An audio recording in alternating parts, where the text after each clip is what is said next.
Episode 11 शौर्य का ignore करना। उस दिन के बाद से शौर्य ने आरोही को काफी हद तक इग्नोर करना शुरू कर दिया। उसने आरोही से दूरी बना ली थी। वो आरोही के सारे काम करता था, जैसे उसका शेड्यूल बनाना, उसकी कॉफी बनाना, मीटिंग देखना, लेकिन उसके सामने जाने से बचता था। आरोही उसके इग्नोर करने से काफी परेशान थी। उसे समझ में नहीं आ रहा था कि शौर्य उसे इग्नोर क्यों कर रहा है। आरोही शौर्य से बार बार बात करने की कोशिश करती, लेकिन शौर्य वहां से काम का बहाना बनाकर निकल जाता था। और तो और शौर्य जानबूझकर लड़कियों से बात करने लगा था ताकि आरोही उसे गलत समझकर उससे दूर रहे। आरोही भी शौर्य को दूसरे लड़कियों के साथ बात करता देखती तो जल भून जाती, उसके आंखों में आंसू आ जाते। वो शौर्य के बारे में सोचकर परेशान रहती। आरोही ये सब देख खुद से ही कहती, क्या हो गया है मुझे शौर्य का इग्नोर करना परेशान कर रहा है। क्यों मैं उसे किसी के साथ नहीं देख पा रही हूँ? क्या मुझे सच में शौर्य से प्यार हो गया है? शौर्य से प्यार का सोचकर ही पता नहीं क्यों, लेकिन आरोही के मन एक अलग ही खुशी महसूस हो रही थी। हर बार आरोही का दिल शायद ये चीख चीख कर ये कहता कि हाँ, उसे शौर्य से प्यार हो गया है, लेकिन हर बार वो उन ख्यालों को झटक देती थी। लेकिन शायद इस बार उसने अपने दिल की सुनी। उसने आखिरकार ये मान ही लिया कि हाँ, उसे शौर्य से प्यार हो गया है। ये बात मानने के बाद से ही आरोही का दिल और दिमाग एकदम शांत हो गया था। वो खुशी से नाचने लगी। कहा, उसे शौर्य से प्यार हो गया है। फिर मन में ही कहती है, मुझे शौर्य से प्यार हो गया है। हाय, मैं तो बहुत खुश हूँ। बस अब ये शौर्य मान जाए फिर तो मज़ा ही आ जाए। फिर हमारे शादी होगी और फिर बच्चों का ख्याल आते ही आरोही के गाल शर्म से लाल हो जाते हैं। फिर वो खुद को डांटते हुए कहती है, आरोही ज्यादा खुश मत हो, अभी शौर्य माना नहीं है। और तो और पता नहीं क्यों आजकल मुझे इग्नोर भी कर रहा है, लेकिन मैं भी पता लगा कर रहूंगी। इधर शौर्य का भी हाल कुछ ऐसा ही था। वो आरोही को कैसे इग्नोर कर रहा था वही जानता था। जब वो कुछ काम करते वक्त अपना पेन मुंह में डालकर सोचती तो उसका मन करता कि जाके उसे अभी गले लगा ले, लेकिन अपने अतीत के बारे में सोचकर अपने आप को रोक लेता। वो अपने मन में कहता, जानता हूं कि आप मेरे इस इग्नोर करने से काफी परेशान हैं, लेकिन मैं चाहकर भी आपके साथ नहीं रह सकता हूं। मैं नहीं चाहता कि मेरे अतीत का साया भी आप पर पड़े। हमें माफ कर दीजिएगा आरोही जी, लेकिन ये करना जरूरी है। लेकिन भगवान ने तो इनकी किस्मत एक दूसरे के साथ ही लिखी है, तो ये चाहकर भी अलग नहीं हो सकते थे। कुछ दिन बाद आरोही किसी पार्टी से वापस आ रही थी कि अचानक उसके गाड़ी का टायर पंचर हो गया। बारिश भी काफी तेज हो रही थी, जिसके कारण मैकेनिक भी मिलना मुश्किल हो गया था। तो उसने सोचा कि शौर्य का फ्लैट यही नजदीक है तो वही चली जाती हूँ। फिर वो ड्राइवर को कार ठीक कराने को बोल वहां से शौर्य के फ्लैट पर चली जाती। VC6 उसके फ्लैट पर पहुंच वो बेल बजती है तो कुछ देर बाद शौर्य दरवाजा खोलता है तो देखता है आरोही वहां खड़ी थी। बारिश में चल के आने के कारण वो काफी भीग चुकी थी, जिसकी वजह से उसके कपड़े उसके शरीर से चिपक गए थे। उसका परफेक्ट फिगर शौर्य को साफ साफ दिख रहा था, जिसे देख शौर्य काफी असहज हो गया था। वो अपनी आंखें आरोही से हटाकर उसे अंदर आने को कहता है। आरोही अंदर आते हुए कहती है, वो मेरी गाड़ी खराब हो गई रास्ते में, इसलिए मुझे यहाँ आना पड़ा। तो शौर्य कहता है, कोई बात नहीं मैम, आप जाके चेंज कर लीजिए, मैं आपके लिए कॉफी बनाता हूँ। दरअसल आरोही को भीगा देख शौर्य थोड़ा असहज हो रहा था, इसलिए वो चाहता था कि आरोही जल्दी से कपड़े बदल ले। आरोही कपड़े बदलने जाती है तो देखती है शौर्य के पास कोई भी लेडीज कपड़े नहीं थे, और हों भी कैसे, उसके साथ कोई औरत नहीं रहती थी। तो उसने उसे अपनी एक शर्ट पहनने को दे दी। आरोही जब बाहर आई तो शौर्य की सांसें उसको देख अटक गई। वो उसकी शर्ट और भीगे बालों में और भी खूबसूरत लग रही थी। शौर्य ने किसी तरह से अपने आप को रोक कर रखा था। वहीं आरोही का भी ऐसा ही कुछ हाल था। वो इस तरह शौर्य के सामने नहीं आना चाहती थी, क्योंकि उसे तो अपने प्यार का एहसास हो चुका था। तो उसे अपने सामने देख उसे शौर्य को गले लगा चिल्ला चिल्ला के कहने का मन था कि वो शौर्य से प्यार करती है। शौर्य उसे कॉफी पीने को देता है तो वो और शौर्य कॉफी लेके बैठ जाते हैं। आरोही तो बस शौर्य को ही देखे जा रही थी, लेकिन वो चुपचाप अपनी कॉफी खत्म करने में लगा हुआ था। उधर शौर्य अपने मन में कहता है, प्लीज आरोही मत देखो मेरी तरफ, मैं नहीं रोक पाऊंगा खुद को तुम्हें देखने से। तो बात करने के लिए आरोही कहती है, आई एम सॉरी, इस तरह से आने के लिए मैं जानती हूँ तुम कंफर्टेबल नहीं हो। तो शौर्य कहता है, ऐसी बात नहीं है मैम, आपने अच्छा किया जो यहाँ आ गई। अपने लिए मैम सुन आरोही को चीड़ होती है। वो मन में ही कहती है, ये हमें मैम कहना नहीं छोड़ेगा, पता चला शादी के बाद भी ये हमें मैम मैम ही कहे। तो आरोही शौर्य से कहती है, जो मेरे करीब होते हैं वो मुझे नाम से बुलाते हैं, तो शौर्य तुम मुझे मेरे नाम से बुला सकते हो। तो शौर्य कहती है, नहीं मैम, मैं ऐसे ही ठीक हूँ। तो आरोही कहती है, नहीं ये मेरा ऑर्डर है। तो शौर्य कहता, ठीक है मैम, आई मीन आरोही ये कह दोनों मुस्कुरा देते हैं। आरोही अपना कॉफी मग किचन में रखने जा रही होती है कि उसका पैर कालीन में फंसता है, जिससे वो खुद को संभाल नहीं पाती और खड़े हो रहे शौर्य पर जा गिरती है, जिससे वो भी सोफे पर गिर जाता है। अब दोनों एक दूसरे के बेहद करीब थे, इतने कि दोनों की सांसें तक एक दूसरे को महसूस हो रही थी। दोनों एक दूसरे की आंखों में देखने लगते हैं। शौर्य का भी अब धैर्य जवाब देने लगा था। वो दोनों करीब और करीब आने लगते हैं। वो दोनों एक दूसरे को किस करने ही वाले होते हैं कि तभी जोर से बिजली चमकती है और आरोही डरकर शौर्य की बाहों में समा जाती है। शौर्य को भी तब होश आता है। वो खुद से कहता है, शीट यार, ये क्या करने जा रहा था? तो तुझे इससे दूर रहना है, याद है ना? लेकिन इसे देख, इससे दूर भी नहीं रहा जाता है। उधर आरोही को भी उसकी बाहों में एक अलग सा सुकून मिल रहा था। वो ऐसे ही शौर्य के गले लगी रहती है तो शौर्य उसे हल्का हिलाता है तो आरोही झट से उससे अलग हो जाती। अब वो दोनों ही एक दूसरे से नजरें नहीं मिला पा रहे थे तो शौर्य अपनी नज़र चुराते हुए कहता है, आप मेरे कमरे सो जाइए, मैं यहीं हॉल में सो जाता हूँ। आरोही भी तुरंत शौर्य के कमरे में चली जाती है और अभी जो हुआ उसके बारे में सोच रही होती है। उधर शौर्य भी अभी जो हुआ उसी के बारे में सोच रहा होता है। रात को शौर्य किसी के करहाने के आवाज से उठ जाता है तो वो तुरंत अपने कमरे में जाता है जहां आरोही थी। वहां जाके देखता है आरोही अपना पेट पकड़ दर्द से करहा रही थी। वो तुरंत आरोही से पूछता है, क्या हुआ आरोही? लेकिन आरोही कुछ नहीं बोलती। उसे तो अब और भी शर्मा रही थी। शौर्य उससे पूछे ही जा रहा था कि क्या हुआ, लेकिन आरोही कुछ जवाब नहीं दे रही थी। फिर जैसे ही बेडशीट पे लगा खून देखता है तो समझ जाता है कि क्या दिक्कत है। अब वो भी थोड़ा असहज हो जाता है, लेकिन इस वक्त आरोही को संभालना ज्यादा जरूरी था। वो उससे कहता है, आप रुके, मैं कुछ करता हूँ, कहते हुए वहां से बाहर चला जाता है। इधर आरोही से दर्द बर्दाश्त नहीं हो रहा था। उधर शौर्य मेडिकल स्टोर पहुंचा, लेकिन वहां पहुंच उसे कुछ समझ नहीं आ रहा था कि क्या करना। तो वहां खड़ी लड़की से पूछता है। पहले तो वो उसे देखती ही रह गई। शौर्य था ही इतना हैंडसम, लेकिन फिर वो होश में आके पूछती है, जी आपको क्या चाहिए? लेकिन उसे कहने में थोड़ी मुश्किल हो रही थी, जिसके कारण वो अपनी बात समझा नहीं पा रहा था। तो वो लंकी चिढ़ के बोलती है, क्या चाहिए आपको सर? तो शौर्य कहता है, वो आप लोगों को होता है ना हर महीने। तब जाके वो समझ पाती है कि शौर्य को क्या चाहिए। पहले तो वो उसे देखती है और सोचती है कि क्या लड़का है, कितनी केयर करता है अपनी गर्लफ्रेंड की। किस्मत वाली होगी वो लड़की भी जिसका ये बॉयफ्रेंड होगा। लेकिन फिर वो उसे सारी चीजें लाके देती है, जिसे लेके वो आरोही के पास जाता है, जो कि अब दर्द कम होने के कारण सो चुकी थी। लेकिन शौर्य को उसके कपड़े और बेडशीट तो बदलनी ही थी, इसलिए वो उसे जगा देता है और कहता है, ये सामान है जो तुम्हें चाहिए और ये कुछ मेडिसिन है, दर्द अगर ज्यादा हो तो ले सकती हो। आरोही उसे देखती है, उसे बड़ी शर्म आ रही थी, इसलिए वो उसे लेके बाथरूम में चली जाती है। उधर शौर्य उसके लिए जिंजर टी बनाता है और हॉट वाटर बैग तैयार करता है। आरोही निकलती है तो शौर्य उसे टी देते हुए कहता है, ये लो, तुम्हें इससे राहत मिलेगी और ये हॉट वाटर, इससे दर्द में आराम मिलेगा। आरोही को इस वक्त शौर्य पर बड़ा प्यार आ रहा था। उसे अच्छा लग रहा था कि कोई है जो उसकी केयर कर रहा है। आरोही उसे थैंक यू कहती है और चाय और वाटर बैग ले लेती है। बेड पर लेट वो चाय पीती हुई शौर्य को ही देखे जा रही थी, जो कि उसके बगल में बैठा था। उसे वाटर बैग से राहत मिल रही थी। अब उसे नींद आने लगी थी तो वो सो गई। शौर्य उसे सोता देख वहां से निकलता है, लेकिन आरोही ने उसका हाथ पकड़ रखा था। शौर्य चाहकर भी अपना हाथ उससे छुड़ा नहीं पाया तो वहीं उसके बगल में ही बैठ गया और आरोही को सोता हुआ देखने लगा। सोते हुए आरोही किसी मासूम बच्ची से कम नहीं लग रही थी। शौर्य उसे बड़े प्यार से देख रहा था और सोच रहा था, क्यों मैं तुमसे दूर नहीं रह पा रहा हूँ? क्यों आज तुम्हारा दर्द मुझे दर्द दे रहा था? मैं चाहकर भी तुमसे दूर नहीं रह पा रहा हूँ। तुम्हारे आंखों में आंसू में बर्दाश्त नहीं कर सकता। शायद हमारी किस्मत ही हमें एक दूसरे के साथ बांधना चाहती है। यही सब सोचते हुए उसे भी नींद आ गई। अगली सुबह आरोही की आंख जब खुली तो उसे समाने शौर्य बैठे ही सोता हुआ दिखाई दिया। आरोही शौर्य के चेहरे को देख मुस्कुराते हुए सोचती है, काश ये चेहरा मुझे रोज सुबह देखने को मिले। फिर पता नहीं क्या सोचकर वो शौर्य के माथे पर किस कर लेती है और उठकर बाथरूम भाग जाती है।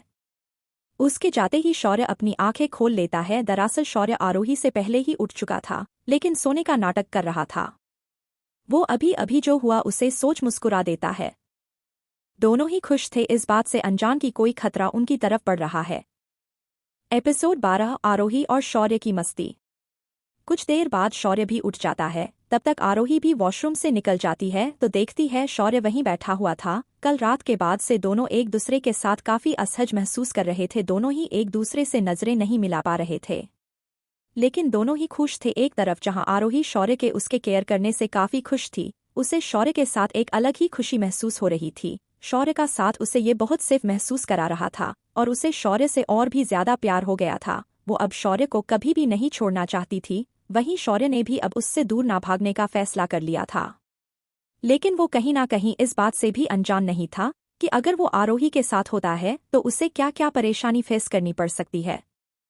लेकिन आगे आने वाली परेशानियों से वो अब खुद को और नहीं रोकना चाहता था। दोनों एक दूसरे को प्यार भरी नजरों से ही देखे जा रहे थे कि शौर्य अपने होश में आते हुए उससे पूछता है, अब आपकी तबीयत कैसी है? तो आरोही कहती है कि पहले से ठीक है एंड थैंक यू, कल रात मेरी हेल्प करने के लिए, पता नहीं शायद ठंड लगने की वजह से ऐसा हो गया। तो शौर्य कहता कुछ नहीं, बस हल्का सा मुस्कुरा देता है और कहता है चेंज कर लो, मैं तब तक नाश्ता बना देता हूँ।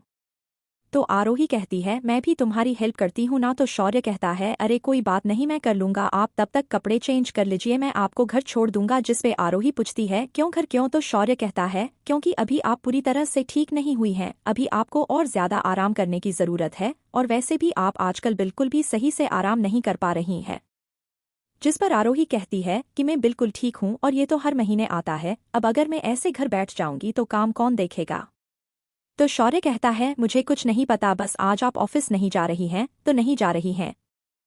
आरोही को उसका इस तरह खुद पर हक जताना अच्छा लगा, लेकिन फिर कुछ सोचते हुए कहती है ठीक है लेकिन मैं घर नहीं जाऊंगी, यहीं रहूंगी। तो शौर्य कहता है क्यों? तो आरोही कहती है क्योंकि घर पर मैं बोर हो जाऊंगी और फिर ऑफिस की याद आएगी, मैं यहीं रहूंगी और यहीं रहकर आराम करूंगी। तो शौर्य पूछता है तो यहाँ भी तो आप बोर ही होंगी? तो आरोही कहती है नहीं, मैं यहाँ बोर नहीं होंगी, मैं देखा तुम्हारे पास काफी सारी बुक्स रखी हैं, मैं उन्हें पढ़ लूंगी। तुम टेंशन मत लो, हाँ अगर तुम नहीं चाहते कि मैं तुम्हारे घर पर रुकूं तो मैं चली जाती हूँ। आरोही ने ये बात इतनी मासूमियत से कही थी कि शौर्य को उस पर बड़ा ही प्यार आ रहा था और ना चाहते हुए भी उसने हाँ कर दी। आखिर इतनी मासूमियत से अगर आपका प्यार आपसे कुछ कहेगा तो कौन ही मान कर सकता है। फिर शौर्य नाश्ता बनाने चला गया। कुछ देर बाद आरोही नाश्ता करने टेबल पर आई तो नाश्ता देख हैरान हो गई, वहाँ काफी सारा नाश्ता रखा था। वो इन सब नाश्ते को देख शौर्य से पूछे बिना रह नहीं पाती है कि क्या ये सारा नाश्ता उसने ही बनाया है, जिसपे शौर्य बस मुस्कुरा देता है। और जब आरोही नाश्ता करती है तो उसे नाश्ता काफी टेस्टी लगता है, जिस पर आरोही कहती है मुझे नहीं पता था कि तुम इतना अच्छा खाना बना लेते हो, मैंने तो इतना अच्छा घर का बना खाना नहीं खाया। फिर दोनों नाश्ता खत्म कर लेते हैं। शौर्य तैयार हो आरोही को आराम करने का कहकर ऑफिस के लिए निकल जाता है तो आरोही भी बुक उठाकर पढ़ने लगती है और पढ़ते पढ़ते ही उसे नींद आ जाती है। उधर शौर्य का भी मन ऑफिस में नहीं लग रहा था, उसे बार बार आरोही की याद आ रही थी। वो बार बार अपना फोन उठाता, उसे आरोही की आवाज सुनी थी, लेकिन फिर कुछ सोचकर वो फोन रख देता। उधर आरोही देर तक सोती रही, आज ना जाने उसे कितने दिनों बाद आराम करने का मौका मिला था, वरना तो वो हमेशा अपने काम में ही बिजी रहती थी। कुछ देर बाद उसकी नींद खुलती है तो देखती है कि 12 बज रहे हैं, तो वो उठ जाती है। उसे अब भूख लग रही थी, लेकिन उसे तो कुछ बनाना भी नहीं आता था, बल्कि उसने तो कभी किचन में कदम भी नहीं रखा था, यहाँ तक कि उसे चाय बनाने तक नहीं आती थी। उसे ये सब करने की कभी जरूरत भी नहीं पड़ी, हमेशा सारा काम नौकर ही करते थे। वो सोच ही रही थी कि क्या बनाए कि तभी उसे गेट खुलने की आवाज आती है तो वो देखती है कि शौर्य आ चुका है। उसे आया हुआ देख आरोही खुश हो जाती है तो शौर्य आते हुए उससे पूछता है तो क्या क्या किया अब तक? जिस पर आरोही बताती है कि तुम्हारे जाने के बाद बुक लेके पढ़ने बैठी कि मुझे नींद आ गई, बस अभी उठी ही थी, भूख लगी तो सोच रही थी क्या करूं कि तब तक तुम आ गए। तो शौर्य कहता है हाँ मुझे पता था कि आपको भूख लगी होगी, ठीक है आप बैठे, मैं तब तक कुछ खाने के लिए बना देता हूँ। तो आरोही कहती है मैं भी तुम्हारी हेल्प करूंगी, जिस पर शौर्य कहता है कोई बात नहीं मैं बना लूंगा, लेकिन आरोही नहीं मानती। तो शौर्य कहता है ठीक है चलो, वो उसे कुछ सब्जी काटने को देता है, लेकिन आरोही ने अपनी जिंदगी में कभी चाकू पकड़ी हो तब तो वो कुछ काट पाए, नतीजा ये हुआ कि उन्होंने अपनी उंगली ही काट ली। उसकी उंगली कटी देख शौर्य उस पर गुस्सा करता हुआ कहता है देखा ना, मैं कह रहा था कि रहने दो, लेकिन नहीं तुम्हें मदद करानी थी, अब काट ली ना उंगली। वो उसकी उंगली पे क्रीम लगाते हुए कहता है अब चुपचाप यहीं बैठो और यहाँ से हिलना नहीं, जिस पर आरोही अपने मुंह पर उंगली रख लेती है। आरोही उसे क्रीम लगाते हुए बड़े ही प्यार से देख रही थी, उसे उसका डांटना भी अच्छा लग रहा था। शौर्य ने जब उसकी तरफ देखा तो आरोही ने नजरें हटा ली। फिर शौर्य ने पूरा खाना बनाया जिसे आरोही ने सिर्फ मास्टर जी के तरह देख रही थी। उसे शौर्य खाना बनाते हुए भी बहुत हैंडसम लग रहा था। वो सोच रही थी कि क्या कोई खाना बनाते हुए भी इतना हैंडसम लग सकता है। शौर्य ने सारा खाना टेबल पर रख दिया था। आरोही खाने का पहला निवाला लेते ही उसके मुंह से शौर्य के लिए तारीफ ही निकल रही थी। शौर्य ने खाना इतना अच्छा बनाया था। फिर वो खाना खाकर उसे सख्त हिदायतें देकर ऑफिस चला जाता है। आरोही को अब नींद नहीं आ रही थी तो वो बुक पढ़ने लगती है, लेकिन कुछ ही देर में वो बोर हो जाती है तो सोचती है कि क्यों ना कमरा ही साफ कर दिया जाए ये सोच वो झाड़ू उठाती है तो देखती सारे कमरे तो पहले से ही साफ हैं। ये देख वो सोचती है कि क्या ये सारे कमरे शौर्य खुद साफ करता होगा, इतने बड़े घर की सफाई वो अकेले कैसे करता होगा। अब उसे समझ नहीं आ रहा था कि वो क्या करे, तो वो अपना फोन उठाती है, लेकिन कुछ ही देर में वो अपने फोन से भी बोर हो जाती है तो बाहर बालकनी में आ जाती है और वहां लगे झूले पर बैठ शौर्य के बारे में सोचने लगती है। फिर कुछ सोचकर वो शौर्य को फोन करती है। शौर्य ही इधर आरोही के बारे में ही सोच रहा होता है कि उसका फोन बजता है। वो देखता है कि आरोही उसे कॉल कर रही है। आरोही का नाम देखते ही शौर्य के चेहरे पर मुस्कुराहट आ जाती है। वो फोन उठाता है तो आरोही कहती है, शौर्य क्या कर रहे हो? तो शौर्य कहता है, ऑफिस में आदमी क्या करता है आरोही? तो आरोही कहती है, शौर्य तुम्हें पता है इस बिल्डिंग में कुल 25 माले हैं जिनमें कुल 200 फ्लैट हैं। ये सुन शौर्य कहता है, हाँ तो ये सब आप हमें क्यों बता रही है, क्या बात है? तो आरोही कहती है, बात ये है कि मैं बोर हो रही हूँ। जिसे सुन शौर्य पहले तो हंसता है, फिर कहता है तो मेरे लैपटॉप से मूवीज देखो। फिर अपनी घड़ी देखते हुए कहता है, अभी 4:30 हो रहे हैं, मैं 6 बजे आ जाऊंगा। फिर हम लोग बाहर घूमने चलेंगे और बाहर ही डिनर करेंगे, ओके? ये सुन आरोही कहती है, ठीक है जल्दी आओ। आरोही ने ये बात ऐसे बोली जैसे कोई पत्नी अपने पति से जल्दी आने के लिए कह रही हो। शौर्य ये सुनकर मन ही मन काफी खुश होता है। आखिर शौर्य ने भी तो हमेशा एक फैमिली ही चाही थी, लेकिन वो उसे मिली नहीं। फोन रख वो आरोही के बारे में ही सोचता है कि क्या वो जो कर रहा है वो सही भी है, कहीं वो आरोही को अपने जिंदगी में लाके गलती तो नहीं कर रहा है। शाम को शौर्य जब आता है तो देखता है आरोही उसका वेट कर रही थी। वो आते हुए आरोही के लिए एक बेहद सुंदर सी ड्रेस ले आता है जिसे पहन आरोही काफी खूबसूरत लग रही थी। फिर वो दोनों घूमने निकल जाते हैं। पहले वो लोग मॉल जाते हैं जहां आरोही बाकी नॉर्मल लड़कियों की तरह काफी शॉपिंग करती है और जैसे बाकी लड़के लड़की का शॉपिंग बैग लेकर चलते हैं उसी तरह शौर्य भी आरोही के बैगस उठा रहा था। फिर वो लोग गेमिंग जोन में जाते हैं जहां शौर्य और आरोही काफी सारे गेम खेलते हैं। गेम खेलते वक्त आरोही पूरी बच्ची बन गई थी। उसे देख कोई भी उस वक्त ये नहीं कह सकता था कि वो इतनी बड़ी कंपनी की मालकिन है। ये देख शौर्य भी काफी खुश था। फिर वो लोग वहां से एक अच्छे से रेस्टोरेंट में जाते हैं जहां उन दोनों ने काफी बातें की और खाना भी खाया। दोनों एक दूसरे का साथ पाकर काफी खुश थे। फिर शौर्य आरोही को उसके घर छोड़ने जाता है। वहां पहुंच आरोही शौर्य से कहती है, थैंक यू शौर्य। तो शौर्य उससे पूछता है, किस बात के लिए थैंक यू? तो आरोही उसे बताती है, मुझे इतनी खुशी देने के लिए। मुझे खुद नहीं पता मैंने लास्ट टाइम कब इतनी मस्ती की थी। बचपन में माँ के जाने के बाद पापा पूरे टाइम बस काम में ही बिजी रहते थे। अकेले रहकर कुछ भी करने को मन नहीं करता था, कोई था ही नहीं मेरे साथ खेलने वाला। लेकिन आज मुझे ये एहसास हुआ कि छोटी छोटी चीजों में भी खुशियाँ ढूंढी जा सकती है, इसलिए thank you.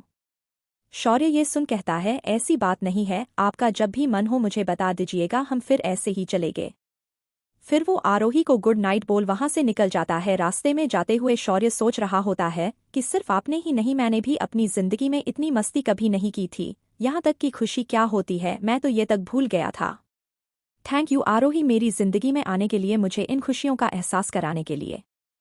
Episode 13 devil side of शौर्य।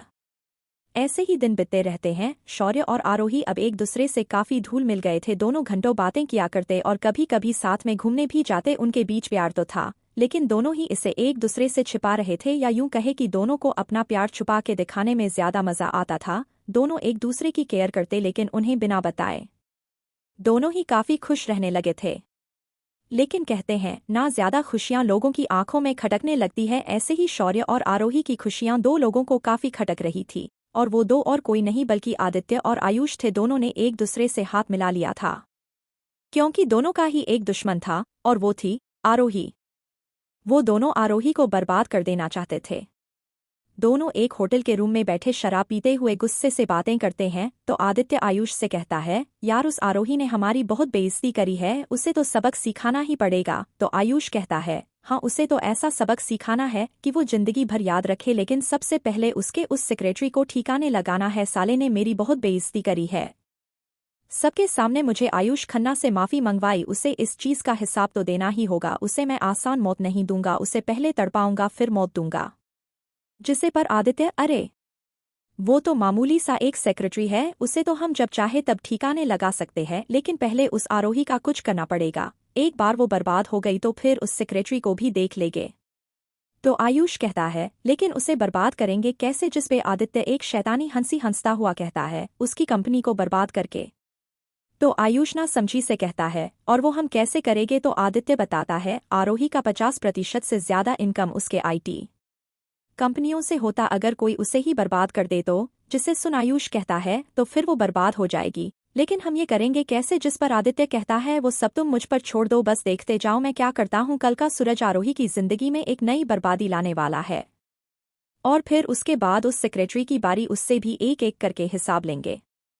अगले दिन आरोही और शौर्य किसी डील के बारे में बात कर रहे होते हैं कि एक एम्प्लॉय भागता हुआ आता है और बताता है, मैम वो हमारी आईटी कंपनी में कुछ प्रॉब्लम आ रही है, किसी ने हमारे सर्वर में वायरस डाल दिया है जिससे हमारा सारा डेटा डिलीट हो रहा है। वो लोग समझ नहीं पा रहे हैं कि क्या हो रहा है और ना ही उसे कैसे ठीक करे ये पता है। जिसे सुन आरोही गुस्से से कहती है, किसकी इतनी हिम्मत हो गई ऐसी हरकत करने की? तुम तुरंत गौरव को फोन करो और उसे सारी जानकारी दो। मैं और शौर्य तुरंत कंपनी के लिए निकलते हैं। फिर वो दोनों तुरंत कंपनी के लिए निकलते हैं। रास्ते में आरोही शौर्य से पूछी है, तुम्हें क्या लगता है शौर्य किसने किया होगा ये? जिस पर शौर्य कहता है, पता नहीं, लेकिन ये जो कोई भी है उसे पता है कि कैसे तुम्हें नीचे गिराना है, क्योंकि तुम्हारी इनकम का 50% हिस्सा तुम्हारी आईटी कंपनी से ही आता है। ये जो कोई भी है उसे तुमसे शायद कुछ ज्यादा ही नफरत है। वो दोनों कंपनी पहुंच जाते हैं जहाँ उन्हें जिया मिल जाती है, जिसे कुछ देर पहले ही ये जानकारी मिली थी, तो वो भी उन सब के साथ ही उनके पीछे निकल गई थी। तो वो वहां पहुंच जाती है। उधर गौरव भी ये सुन अपने साथियों को लेके निकल जाता है। चूंकि ये साइबर क्राइम से जुड़ा मामला था तो कुछ आईटी एक्सपर्ट भी साथ ही आए थे। दोनों लगभग साथ ही पहुंचते हैं। दोनों साथ ही अंदर जाते तो देखते हैं कि सारे लोग इधर उधर भाग रहे थे। किसी को कुछ समझ नहीं आ रहा था कि क्या हो रहा है। सारे एक्सपर्ट पता लगाने की कोशिश कर रहे होते हैं कि ये क्या हो रहा है, लेकिन किसी को कुछ भी समझ नहीं आ रहा था और डाटा डिलीट होते ही जा रहा था। तो वहां एक एक्सपर्ट आता है और आरोही से कहता है, मैम हमें कुछ समझ नहीं आ रहा है कि क्या हो रहा है। तो गौरव कहता है, मतलब क्या है आपके कहने का? तो एक्सपर्ट कहता है, सर मेरे कहने का मतलब ये है कि हम पता नहीं लगा पा रहे हैं कि ये कहाँ से और कैसे ये वायरस आ गया, तो इससे बचने के लिए हम क्या करें ये जानना और भी मुश्किल हो गया है। जहाँ तक हमें लग रहा है ये किसी बाहर वाले का काम है, ये वायरस अपने आप नहीं आया है। ये सुन आरोही गुस्से से कहती है, तो सैलरी किस बात की लेते हैं? आप लोग किसी काम के नहीं है, आप लोग जाइए यहाँ से और पता करिए कि इसे कैसे रोका जाए। उधर आदित्य और आयुष बैठे ये सब देख रहे होते हैं। दरअसल आदित्य ने ही ये सब किया था। उसने इंडिया के नंबर 1 हैकर साहिल को ये काम सौंपा था, जिसके लिए ये करना चुटकियों का खेल था। उसने पहले भी कई कंपनीज के साथ ये किया हुआ था। ये सब देख आयुष आदित्य से पूछता है, यार कहीं हम लोग फंस तो नहीं जाएंगे ना? तो आदित्य कहता है, अरे कुछ नहीं होगा, और अगर ये साहिल पकड़ा भी गया तो मैं इसे खुद नहीं बुलाया है, किसी से कहकर बुलवाया है, तो इसे हमारे बारे में नहीं पता तो ये क्या बताएगा। लेकिन ऐसा कुछ होने वाला नहीं है, क्योंकि साहिल इंडिया का नंबर 1 हैकर है। इसके बनाए वायरस का किसी के पास कोई तोड़ नहीं है। जब तक लोगों को कुछ पता चलेगा ये अपना काम कर चुका होगा, समझे? जिसे सुन आयुष और आदित्य हंस देते हैं। उधर शौर्य ये सब बड़े ही ध्यान से देख रहा होता है। फिर कुछ देर देखने के बाद वो हल्का सा मुस्कुरा देता है और मन में कहता है, ये साहिल भी ना लगता है पिछली बार की मार भूल गया है। चलो कोई बात नहीं, बहुत दिन हो गए हैं, हाथों में खुजली हो रही है। फिर आरोही की तरफ मुड़ते हुए कहता है, मैं एक बार कोशिश करूं। ये सुनना ही था कि वहां बैठे सारे एक्सपर्ट उसे ही देखने लगते हैं। कुछ उसे पागल समझ रहे थे तो कुछ को ये उनकी बेइज्जती लगी, क्योंकि ये वायरस किसी को समझ में नहीं आ रहा था। उसे ये ठीक करने को बोल रहा था। तो उनमें से एक एक्सपर्ट उठकर गुस्से से कहता है, तुमको ये सब मजाक लग रहा है? हम सारे एक्सपर्ट मिलकर भी इसे सुलझा नहीं पा रहे हैं और तुम कह रहे हो तुम कोशिश करना चाहते हो? क्या चल क्या रहा, मजाक चल रहा है क्या? उसकी ये बात आरोही को अच्छी नहीं लगी तो उसने गुस्से से उस आदमी से कहा, हाँ तो आप लोग ही क्या कर पा रहे हो? जो उसे सुना रहे हो वो एक बार कोशिश करना चाहता था, को इसमें क्या खराबी है? फिर शौर्य की तरफ मुड़कर कहती है, मुझे तुम पर पूरा भरोसा है, तुम कोशिश करो। जिस पर जिया भी कहती है, हाँ भाई आप कर सकते हो, दिखा दो इन लोगों को कि आप ही किसी से कम नहीं हो।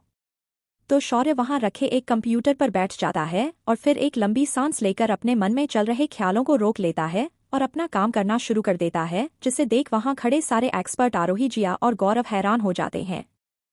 शौर्य की उंगलियां कंप्यूटर पर इस तरह चल रही थी जिसे देख पाना भी मुश्किल हो रहा था। वो बड़ी ही तेजी से अपनी उंगलियां कंप्यूटर पर चला रहा था और कुछ देर बाद वो रुक जाता है और एक फाइनल इंटर दबा देता है, लेकिन कुछ नहीं होता। जिसे देख वही आदमी जो कुछ देर पहले बोल रहा था फिर से बोलता है, क्या कुछ नहीं हुआ? मुझे तो पता ही था कि कुछ नहीं हो पाएगा इससे। अरे जब हम जैसे लोग ही कुछ नहीं कर पाए तो फिर ये मामूली सा सेक्रेटरी क्या कर सकता है? वो ये बात कह ही रहा था कि वो देखता है कि सबकी नजरें समाने थी और जैसे ही वो अपनी नजर सामने करता है तो उसे तो तोते ही उठ जाते हैं। सामने सारा डेटा रिकवर हो रहा था। उसे तो ये देख अपनी ही आंखों पर यकीन नहीं हो रहा था कि कोई ऐसा भी कर सकता है।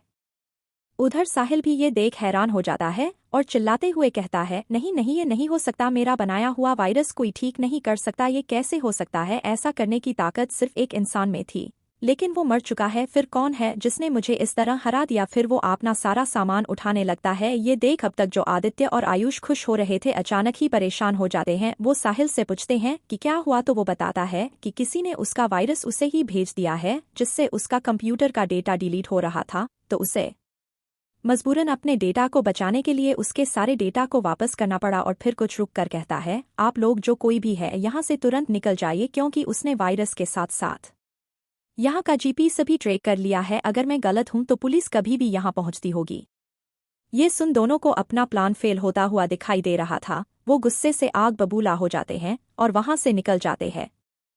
इधर शौर्य उस आदमी के पास आ कहता है, सारा डेटा वापस आ चुका है, अब आपके पास बहुत टाइम है इसमें से वायरस निकालने के लिए। फिर गौरव की तरफ मुड़कर कहता है, मैंने वहां की लोकेशन भी पता कर ली है, तुम अपने आदमियों को वहां जाने को बोल दो। हालांकि उन्हें वहां कुछ मिलेगा नहीं, लेकिन फिर भी शायद कुछ मिल ही जाए। ये सुन उस आदमी को बहुत शर्मिंदगी होती है, लेकिन फिर वो उससे पूछता है कि तुमने ये कैसे किया। तो लेकिन फिर गौरव कुछ पूछने ही वाला होता है कि शौर्य उससे कहता है, हाँ मुझे पता है कि तुम क्या पूछना चाहते हो, यही ना कि मैंने ये कहाँ से सीखा। तो मैं बता दूं कि मैंने कोडिंग सीख रखी है और ये प्रॉब्लम पहले भी आ चुकी है कई कंपनीज में, जिसका तोड़ किसी हैकर ने पहले ही खोज लिया था, मैंने बस उसे अप्लाई किया था। शौर्य उन्हें बताता है कि वो आदमी हम सब से खेल रहा था, वो हमारे सर्वर में वायरस डाल के हमारे सारे डेटा को हैक कर रहा था, तो बस मैंने अपने डेटा के साथ साथ उसका वायरस भी उसे दे दिया, जिससे बचने के लिए उसे हमारे डेटा को वापस करना ही पड़ा, सिंपल। ये सुन सब उसके लिए ताली बजाते हैं। जिया और आरोही भी खुश से ताली बजाने लगती है। लेकिन वही गौरव को अब और भी पक्का यकीन हो गया था कि शौर्य कुछ तो जरूर हम सबसे छिपा रहा है, वो जो है हमें दिखा रहा है, असल में वो है नहीं। आखिर क्या छिपा रहा है शौर्य, हम सबसे पता करना पड़ेगा। एपिसोड 14 अखिल और स्वीटी की शादी। सारा मामला शांत हो चुका था। सब शौर्य को आश्चर्य भरी नजरों से देख रहे थे। आरोही उसे बड़े प्यार से देखे जा रही थी और मन में ही सोच रही थी, हाय ये कितना स्मार्ट है, ऐसी कौन सी चीज है जो इसे नहीं आती। ये तो अच्छा हुआ कि इसे मैंने अपना सेक्रेटरी बना लिया, नहीं तो पता नहीं क्या ही होता हमारे कंपनी का। फिर कुछ रुक और शर्मते हुए बोलती है, और मेरा भी ये कह वो मन में ही मुस्कुराने लगती है। वही गौरव तो अब और भी ज्यादा शक करने लगा था। हालांकि शौर्य ने उसे बता जरूर दिया था कि उसने कोडिंग सीखी थी, लेकिन फिर भी उसका शक खत्म नहीं हुआ। वो अपने मन में ही कहता है, नहीं शौर्य, तुम जो दिखाने की कोशिश कर रहे हो वो हो नहीं। कौन हो तुम, क्या मकसद है तुम्हारा, पता लगना पड़ेगा। और वो भी जल्दी। वो शौर्य से कुछ पूछता है, तभी वहां अनिल और रश्मि भी आ जाते हैं। दरअसल अनिल ही आरोही के लीगल मैटर संभालता था, और उसे जब पता चला कि आरोही के कंपनी में कुछ परेशानी आ गई है, तो वो रश्मि को लेके वहां आ चुका था, ताकि अगर कोई लीगल इशू हो तो वहां रह सके। वो दोनों आते ही जिया से पूछते हैं, क्या हुआ जिया, क्या परेशानी हो गई, सब ठीक तो है ना। फिर गुस्से से कहता है, मैं उन लोगों को छोड़ूंगा नहीं जिसने ये सब किया, उसे कोर्ट तक ले जाऊंगा। जिसे सुन जिया कहती है, शांत हो जाओ अनिल, कोर्ट तो तुम उसे तब ले जाओगे ना जब वो हमें दिखेगा। अनिल नासमझी से पूछता है, मतलब क्या है तुम्हारे कहने का। तो जिया उसे बताती है कि क्या हुआ था, और फिर शौर्य की तरफ बड़े ही गर्व से कहती है, लेकिन मेरे भाई ने सब ठीक कर दिया, वो कंप्यूटर में भी एक्सपर्ट है, पता है उसने चुटकियों में ही वो प्रॉब्लम सॉल्व कर दी जो कोई भी समझ तक नहीं पा रहा था। ठीक तो क्या ही करता। ये सुन वहां खड़े सारे एक्सपर्ट जिया को ही देखने लगे, लेकिन किसी की भी हिम्मत नहीं हुई कुछ कहने की, सब सिर झुकाकर खड़े थे। तो रश्मि कहती है, अरे नहीं यार, फिर से शुरू हो गया तुम्हारा भाई पुराण। हाँ हाँ पता है तुम्हारा भाई बहुत काबिल है। तो जिया इतराते हुए कहती है, और नहीं तो क्या, आखिर भाई किसके हैं। और ये कह शौर्य के गले लग जाती है। तो शौर्य भी उसे गले लगा कहता है, तुम ना बहुत शैतान होती जा रही हो आजकल। फिर गौरव की तरफ देख कहता है, पता नहीं जो तुमसे शादी करेगा वो तुम्हें कैसे संभालेगा। तो जिया कहती है, तो क्या हुआ, आप है ना मुझे संभालने के लिए, तो फिर मैं क्यों ना शैतानी करूं। और रही बात मेरे शादी की, तो जब तक आप उसे नहीं पसंद करेंगे मैं उससे शादी ही नहीं करूंगी। तो जिसे भी मुझसे शादी करनी होगी उसे पहले आपको खुश करना होगा। अगर आप कहेंगे तभी मैं शादी करूंगी, और उसमें आपके जितना ना सही आपके 20% भी काबिलियत हुई तो मैं उससे शादी कर लूंगी। ये सुन गौरव कहता है, अरे यार अब जिया को कौन समझाए कि इस शौर्य से तो मेरा 36 का आंकड़ा रहता है, अब तुमसे शादी करने के लिए मुझे इसे खुश करना होगा। तो गौरव सिर ऊपर करके मन में कहते हुए, पता नहीं और क्या क्या लिखा है भगवान ने मेरे लिए, अब मुझे शौर्य को खुश करना होगा, वो तो मुझसे पहले से ही पसंद नहीं करता। जिसे शौर्य देख लेता है और फिर थोड़ी तेज आवाज में कहता है, उसे मुझे खुश करने की कोई जरूरत नहीं है, बस वो तुम्हें खुश रखे, मुझे और कुछ नहीं चाहिए। ये सुन गौरव थोड़ा राहत की सांस लेता है और मन में कहता है, चलो कम से कम अब मुझे शौर्य को खुश नहीं करना पड़ेगा। सब हल्के फुल्के मजाक करने लगे थे, वो सब लोग तो जैसे भूल ही गए थे कि अभी थोड़ी देर पहले क्या हुआ था, और सब लोग हंसते हुए वापस आरोही के ऑफिस आ जाते हैं। वहां बैठ सब बातें कर रहे होते हैं और इस मैटर पर कैसे क्या करना है यही सब डिस्कस कर ही रहे होते हैं कि तभी कैबिन का दरवाजा नॉक होता है।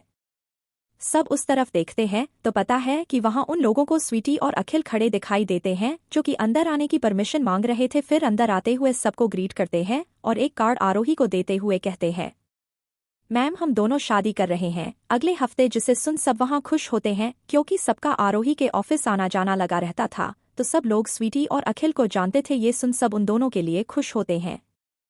जिया जल्दी से कार्ड हाथ में लेकर उसे पढ़ती है तो हैरान हो जाती है, जिसे देख आरोही हल्का सा मुस्कुरा देती है। उसे हैरान देख सब उससे उसकी हैरानी का कारण पूछते हैं, तो जिया अखिल को देख पूछती है, क्या तुम famous politician mister Shashank Shekhar के बेटे हो? ये सुन सब हैरानी से अखिल को देखने लगे थे जैसे किसी अजूबे को देख रहे हों, क्योंकि वहां कोई भी शशांक शेखर के नाम से अनजान नहीं था। वो वहां के फेमस और बहुत ही अच्छे नेताओं में से आते थे जो कि कभी किसी के सामने नहीं झुकते थे। उनके इसी व्यवहार के कारण यहाँ के सीएम भी उनका बहुत सम्मान करते थे। ये देख स्वीटी भी हंस देती है और कहती है, मुझे भी ऐसे ही हैरानी हुई थी जब इन्होंने हमें अपने माँ पापा से मिलवाया था। जिया शौक से बाहर आते हुए पूछती है, तो तुम इतने बड़े आदमी के बेटे होते हुए भी यहाँ काम क्यों करते हो? जिस पर अखिल कहता है, मैं हमेशा से ही अपने दम कर कुछ करना चाहता था। मैं चाहता था कि लोग मुझे मेरे नाम से जाने, ना कि मेरे पापा की वजह से, इसीलिए मैंने आप सबसे मेरे पापा के बारे में छुपाया और अपना खुद का नाम बनाने निकल पड़ा। केवल आरोही मैम को ही पता था कि मैं कौन हूं। तो अनिल ने स्वीटी से पूछते हुए कहा, तो तुमने इसके माँ पापा को कैसे मनाया? जिस पर अखिल और स्वीटी एक दूसरे को देखते हैं और मुस्कुरा देते हैं। और फिर अखिल कहता है, स्वीटी ने उन्हें खुश नहीं किया बल्कि मेरे माँ पापा ही इसे खुश करने में लगे हुए थे ताकि ये शादी से पीछे ना हटे, क्योंकि उनके हिसाब से मुझ जैसे नालायक से शादी करके वो उन लोगों पर एहसान कर रही है। ये सुन सब ना समझी से उन दोनों को देखने लगते हैं, तो स्वीटी बताती है, दरअसल अखिल के और मेरे पापा पहले पड़ोसी थे, उन दोनों में अच्छी दोस्ती थी, लेकिन फिर मेरे पापा का ट्रांसफर हो गया और वो दोनों अगल हो गए। लेकिन जब मेरे पापा रिटायर हुए तो उन्होंने यहाँ बसने का फैसला किया। तब तक अखिल के पापा एक अच्छे पॉलिटिशियन बन चुके थे, लेकिन उनमें जरा भी घमंड नहीं था। फिर उन दोनों ने हमारी शादी करने का प्लान किया था, लेकिन उससे पहले हम दोनों ही उनके पास पहुंच गए, जिसे देख दोनों लोग ही काफी खुश थे। ये सुन शौर्य कहता है, लो हमने तो खामखा ही इतनी मेहनत की, इन दोनों की तो पहले ही शादी होने वाली थी। जिसे सुन अखिल उसे पास आ उसे गले लगाते हुए कहता है, नहीं यार ऐसा नहीं है, उस दिन अगर तूने वो सब नहीं किया होता तो शादी के बाद ये मुझे जिंदगी भर ताने देती कि मुझे अपने दिल की बात नहीं कही गई। जिसे सुन सब हंस देते हैं। तो स्वीटी कहती है, और नहीं तो क्या भला कोई अपने दिल की बात कहने में इतना समय लगता है क्या? ये सुन अखिल फिर शौर्य से कहता है, थैंक यू यार मुझे जिंदगी भर के मिलने वाले ताने से बचाने के लिए। तो शौर्य कहता है, साले दोस्त को थैंक यू बोलता है, इतने मैनर्स किसने सिखा दिए तुझे? जिसे सुन अखिल हंस देता है, लेकिन फिर शौर्य तुरंत सीरियस फेस बना कहता है, लेकिन एक बात का हमेशा ध्यान रखना, मेरी बहन स्वीटी को कोई तकलीफ नहीं होनी चाहिए, नहीं तो फिर तुम्हारे साथ क्या होगा ये तो मैं भी नहीं जानता, समझे? अखिल शौर्य का सीरियस फेस देख डर जाता है और डरते हुए ही कहती है, अरे अरे कैसी बात कर रहा है यार, मैं उसे तकलीफ क्यों दूंगा? मैं उससे प्यार करता हूँ, उससे शादी कर रहा हूँ, उसे परेशान करने के लिए नहीं। उसे इतना डरा हुआ देख सब उस पर हंस देते हैं, जिसे देख अब अखिल को समझ में आता है कि शौर्य उसकी फिरकी ले रहा था। फिर सबको देख कहता है, प्लीज आप सब जरूर आइएगा। जिस पर जिया कहता है, अरे क्यों नहीं, आखिर हम भी तो सबसे कह सके कि इतने बड़े पॉलिटिशियन का बेटा हमारे साथ काम करता है। भाई मैं तो जरूर आऊंगी, बाकी का मुझे नहीं पता। तो स्वीटी शौर्य से कहती है, तुमको तो जरूर ही आना है शौर्य, क्योंकि तुम तो दोनों तरफ से इनवाइटेड हो।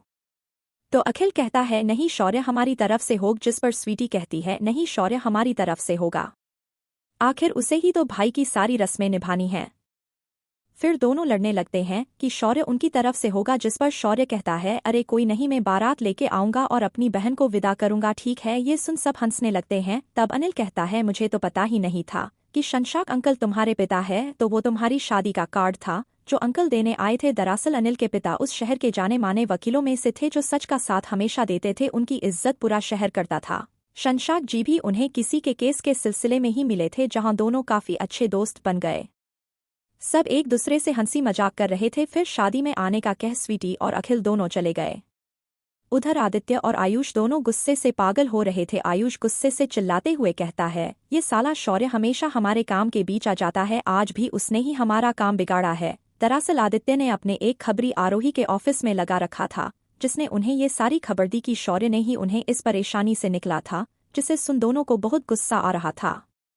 तो आदित्य गुस्से से कहता है, मैंने तो इसे बाद में निपटाने का सोचा था, लेकिन इसने हमसे पंगा लेके के अपनी मौत को खुद ही बुलाया है। अब सबसे पहले इसका काम तमाम करना होगा। ऐसी मौत दूंगा कि लोग याद रखेंगे, फिर आरोही को देखेंगे। जिस पर आयुष भी हाँ में हाँ मिलाते हुए कहता, हाँ यही सही है, पहले उस सेक्रेटरी को रास्ते से हटाते हैं। दोनों शौर्य के मौत का सोचकर पागलों की तरह हंसने लगते हैं, लेकिन उन्हें ये नहीं पता था कि शौर्य ने भी कोई कच्ची गोटियां नहीं खेली हैं। वो शौर्य की मौत को नहीं बल्कि अपनी मौत बुला रहे हैं। एपिसोड 15 केयरिंग शौर्य। सब लोग अखिल और स्वीटी शादी में मिलने का कहकर निकल जाते हैं। गौरव भी अपने पुलिस स्टेशन निकल जाता है। अब सिर्फ आरोही और शौर्य ही बचते हैं। तो शौर्य आरोही से कहता है, थैंक यू। तो आरोही उसे नासमझी से देखती है और पूछती है, क्यों? तब शौर्य कहता है, वो आज वहां उस कंपनी में मुझ पर भरोसा करने के लिए। तो आरोही उसे देखती है। इस समय बड़ा मासूम और प्यारा लग रहा था, बिल्कुल एक बच्चे की तरह। आरोही को उस पर बड़ा प्यार आ रहा था। वो मन में ही कहती है, यार ये इतना क्यूट बिहेव करेगा तो मैं कैसे ना पहूँ इसके प्यार में। अच्छा है ये सिर्फ मेरे सामने ही ऐसा है, वरना पता नहीं किन किन लड़कियों से इसके लिए लड़ना पड़ता। फिर होश में आकर कहती है, ऐसी कोई बात नहीं है, मुझे तुम पर खुद से भी ज्यादा भरोसा है कि तुम कुछ गलत नहीं करोगे। तो शौर्य उससे पूछता है, इतना भरोसा मुझ पर क्यों? जिसका जवाब आरोही अपने मन में देती है, क्योंकि मेरी जिंदगी बन गए हो तुम, और अपनी जिंदगी पर भरोसा कौन नहीं करता है। लेकिन आरोही ये कह तो सकती नहीं थी, तो शौर्य से कहती है, क्योंकि तुम मेरे सेक्रेटरी हो और मेरे फ्रेंड भी, इसलिए। पता नहीं क्यों लेकिन आरोही को उसका फ्रेंड कहना शौर्य को पसंद नहीं आया। शायद वो कुछ और ही उससे सुनना चाहता था, लेकिन अभी वो खुद ही कंफ्यूज था कि वो क्या सुनना चाहता था। आरोही से इसलिए कुछ नहीं कहता है और वहां से निकल जाता है। ऐसे ही 2-3 दिन निकल जाते हैं। अगले दिन संडे था, तो आरोही शॉपिंग जाने का प्लान बनाती है, ये सोच के कि उसे शौर्य के साथ और टाइम स्पेंड करने को मिलेगा। तो वो शौर्य को फोन करती है।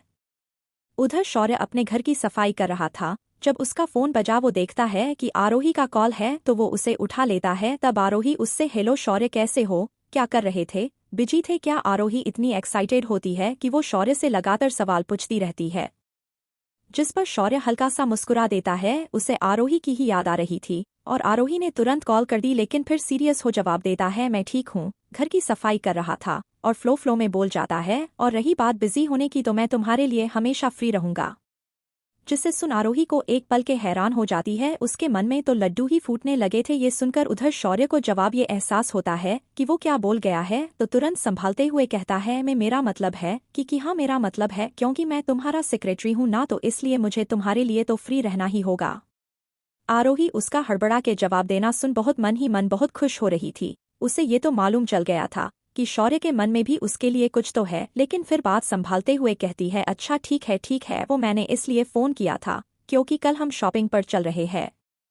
तो शौर्य कहता है, क्यों, हम कल शॉपिंग क्यों जा रहे हैं? तो आरोही अपने मन में सोचती है कि क्या लड़का है ये, एक लड़की इसे शॉपिंग पर चलने को बोल रही है, तो इसे समझ में नहीं आता कि मैं इसके साथ टाइम बिताना चाहती है। भगवान किस लंके से प्यार हो गया है मुझे, इसे तो कुछ समझ नहीं आता, पता नहीं क्या ही होगा मेरा।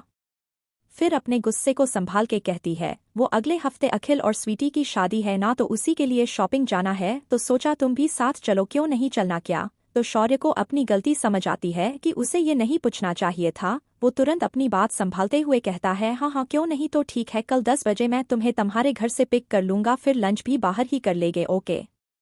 लंच की बात सुन आरोही खुश हो जाती है और कहती है, ओके, तो कल सुबह 10 बजे done, okay bye and good night कहकर बिना जवाब सुने ही फोन रख देती है, जिसे देख शौर्य मुस्कुरा देता है। अगले दिन आरोही बेसब्री से शौर्य का वेट कर रही थी। आज उसने अपने आप को कुछ ज्यादा ही अच्छे से तैयार किया था। हालांकि वो कभी ज्यादा मेकअप नहीं करती थी, लेकिन क्योंकि वो शौर्य के साथ बाहर शॉपिंग और फिर लंच पर जा रही थी, उसे व्हाइट कलर का टॉप विद ब्लू जीन्स पहन रखी थी और आंखों में काजल और खुले बालों में वो काफी खूबसूरत लग रही थी। वैसे तो वो पहले से ही काफी सुंदर थी, लेकिन आज उसने हल्का मेकअप किया हुआ था, जो उसे और भी सुंदर बना रहा था। वो इंतजार करते हुए मन में ही कह रही होती है कि क्या हुआ, शौर्य अभी तक आया क्यों नहीं, हमेशा लड़के लड़कियों का वेट करते हैं, यहाँ मैं लड़की होके उसका वेट कर रही हूँ। वो ये सोच ही रही होती है कि तभी उसे बाहर गाड़ी के हॉर्न की आवाज सुनाई देती है, जिसे सुन वो समझ जाती है कि शौर्य आ गया है।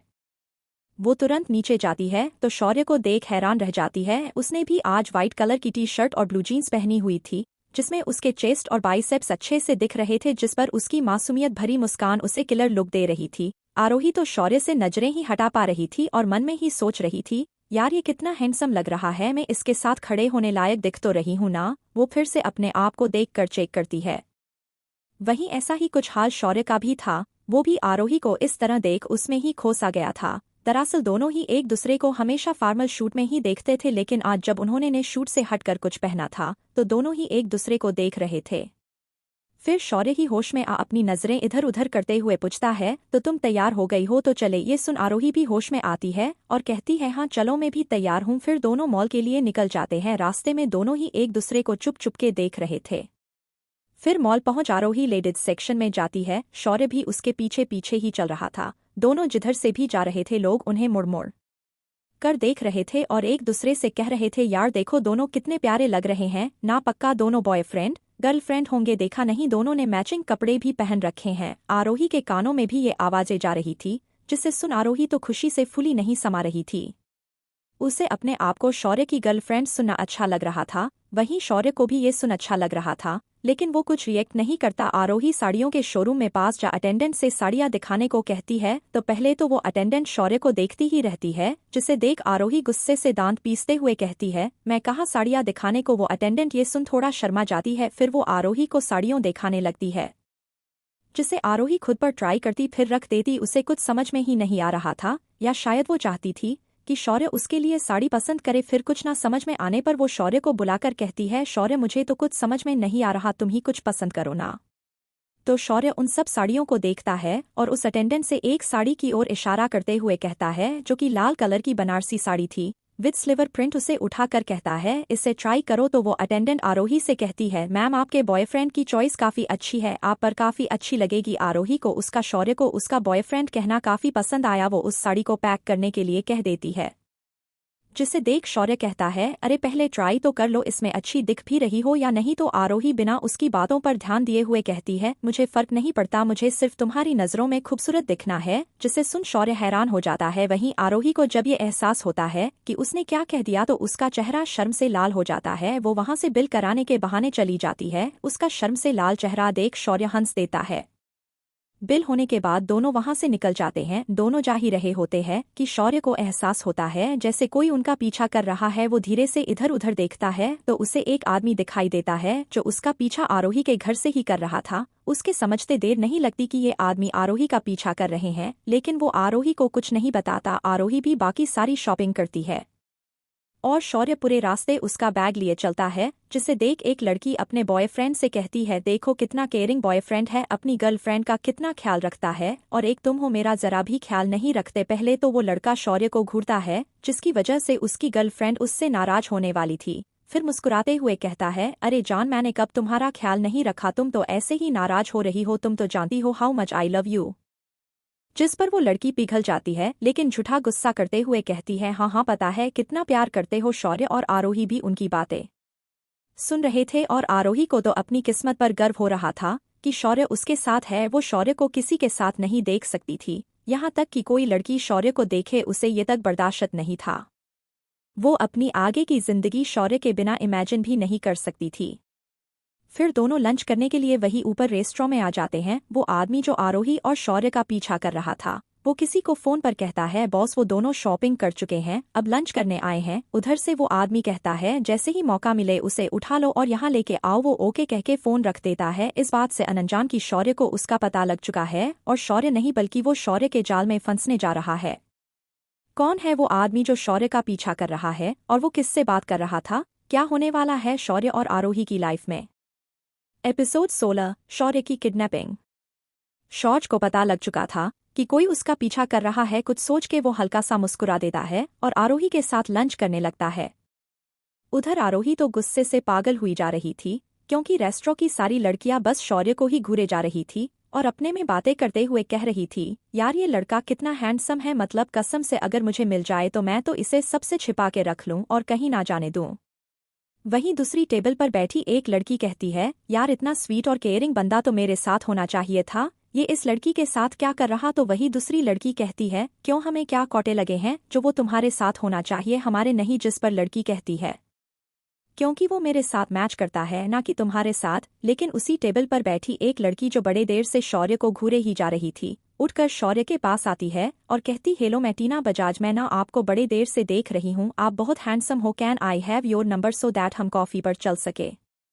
आरोही ये देख हैरान रह जाती है और अब तो उसके गुस्से की सीमा पार ही हो चुकी थी। वो अपने मन में कहती है, इस चुड़ैल को तो देखो, मैं सामने बैठी हूँ फिर भी इसे ये मेरे शौर्य पर डोरे डाल रही है, और तो और कॉफी के लिए भी पूछ लिया। वही शौर्य को तो इन सब से कोई मतलब ही नहीं था, वो तो अभी भी उस आदमी के बारे में ही सोच रहा था कि कौन है वो और उसे किसने भेजा होगा, कहीं किसी को पता तो नहीं चल गया मेरे बारे में। ये सोच के ही शौर्य की रूह कांप जाती है, क्योंकि अगर वो अकेले होता तो कोई बात नहीं थी, लेकिन साथ में आरोही भी थी, जिस पर कोई भी खरोंच वो बर्दाश्त नहीं कर सकता था। उधर टीना को जब अपना जवाब नहीं मिला तो उसे थोड़ी बेइज्जती महसूस हुई। इस बार उसने थोड़ी तेज आवाज में शौर्य को बोला, तब जाके शौर्य ने नोटिस किया कि कोई उसके सामने कोई खड़ा है। तब शौर्य टीना को देखता है और पूछता है, जी आपको क्या चाहिए। जिसे सुन आरोही को हंसी आ जाती है और अपना मुंह दबाए हंसती है और कहती है, मतलब शौर्य ने तो अब तक इस पर ध्यान ही नहीं दिया कि कोई उससे सामने खड़ा उससे कुछ बोल रहा है। टीना को गुस्सा तो बहुत आ रहा था, क्योंकि वो बजाज टेक्सटाइल्स की एक लौती वारिस थी, जिसकी वजह से जो भी उसे चाहिए होता था वो हासिल कर लेती थी। बहुत लड़के उसके आगे पीछे घूमते थे, लेकिन आज जब उसने शौर्य को देखा तो वो देखती रह गई और ठान लिया कि ये लड़का मेरा है। इसी इरादे से वो शौर्य के पास आई थी, लेकिन शौर्य ने तो उस पर ध्यान ही नहीं दिया था, जिससे वो गुस्सा हो गई थी और मन में कहती है, इस लड़के ने मुझे इग्नोर किया, कोई नहीं, इसे भी मैंने अपने आगे पीछे ना घुमाया तो मेरा नाम भी टीना नहीं। अपने गुस्से को शांत करते हुए कहती है, जी मैं कह रही थी, आप बहुत हैंडसम है और क्यूट भी, क्या मैं आपका नंबर ले सकती हूँ ताकि हम कभी कॉफी पर चल सकें। जिस पर शौर्य बड़ी ही मासूम तरह से कहता है, पर मैं तो कॉफी पीता ही नहीं, वो बहुत कड़वी होती है, मुझे तो चाय पसंद है।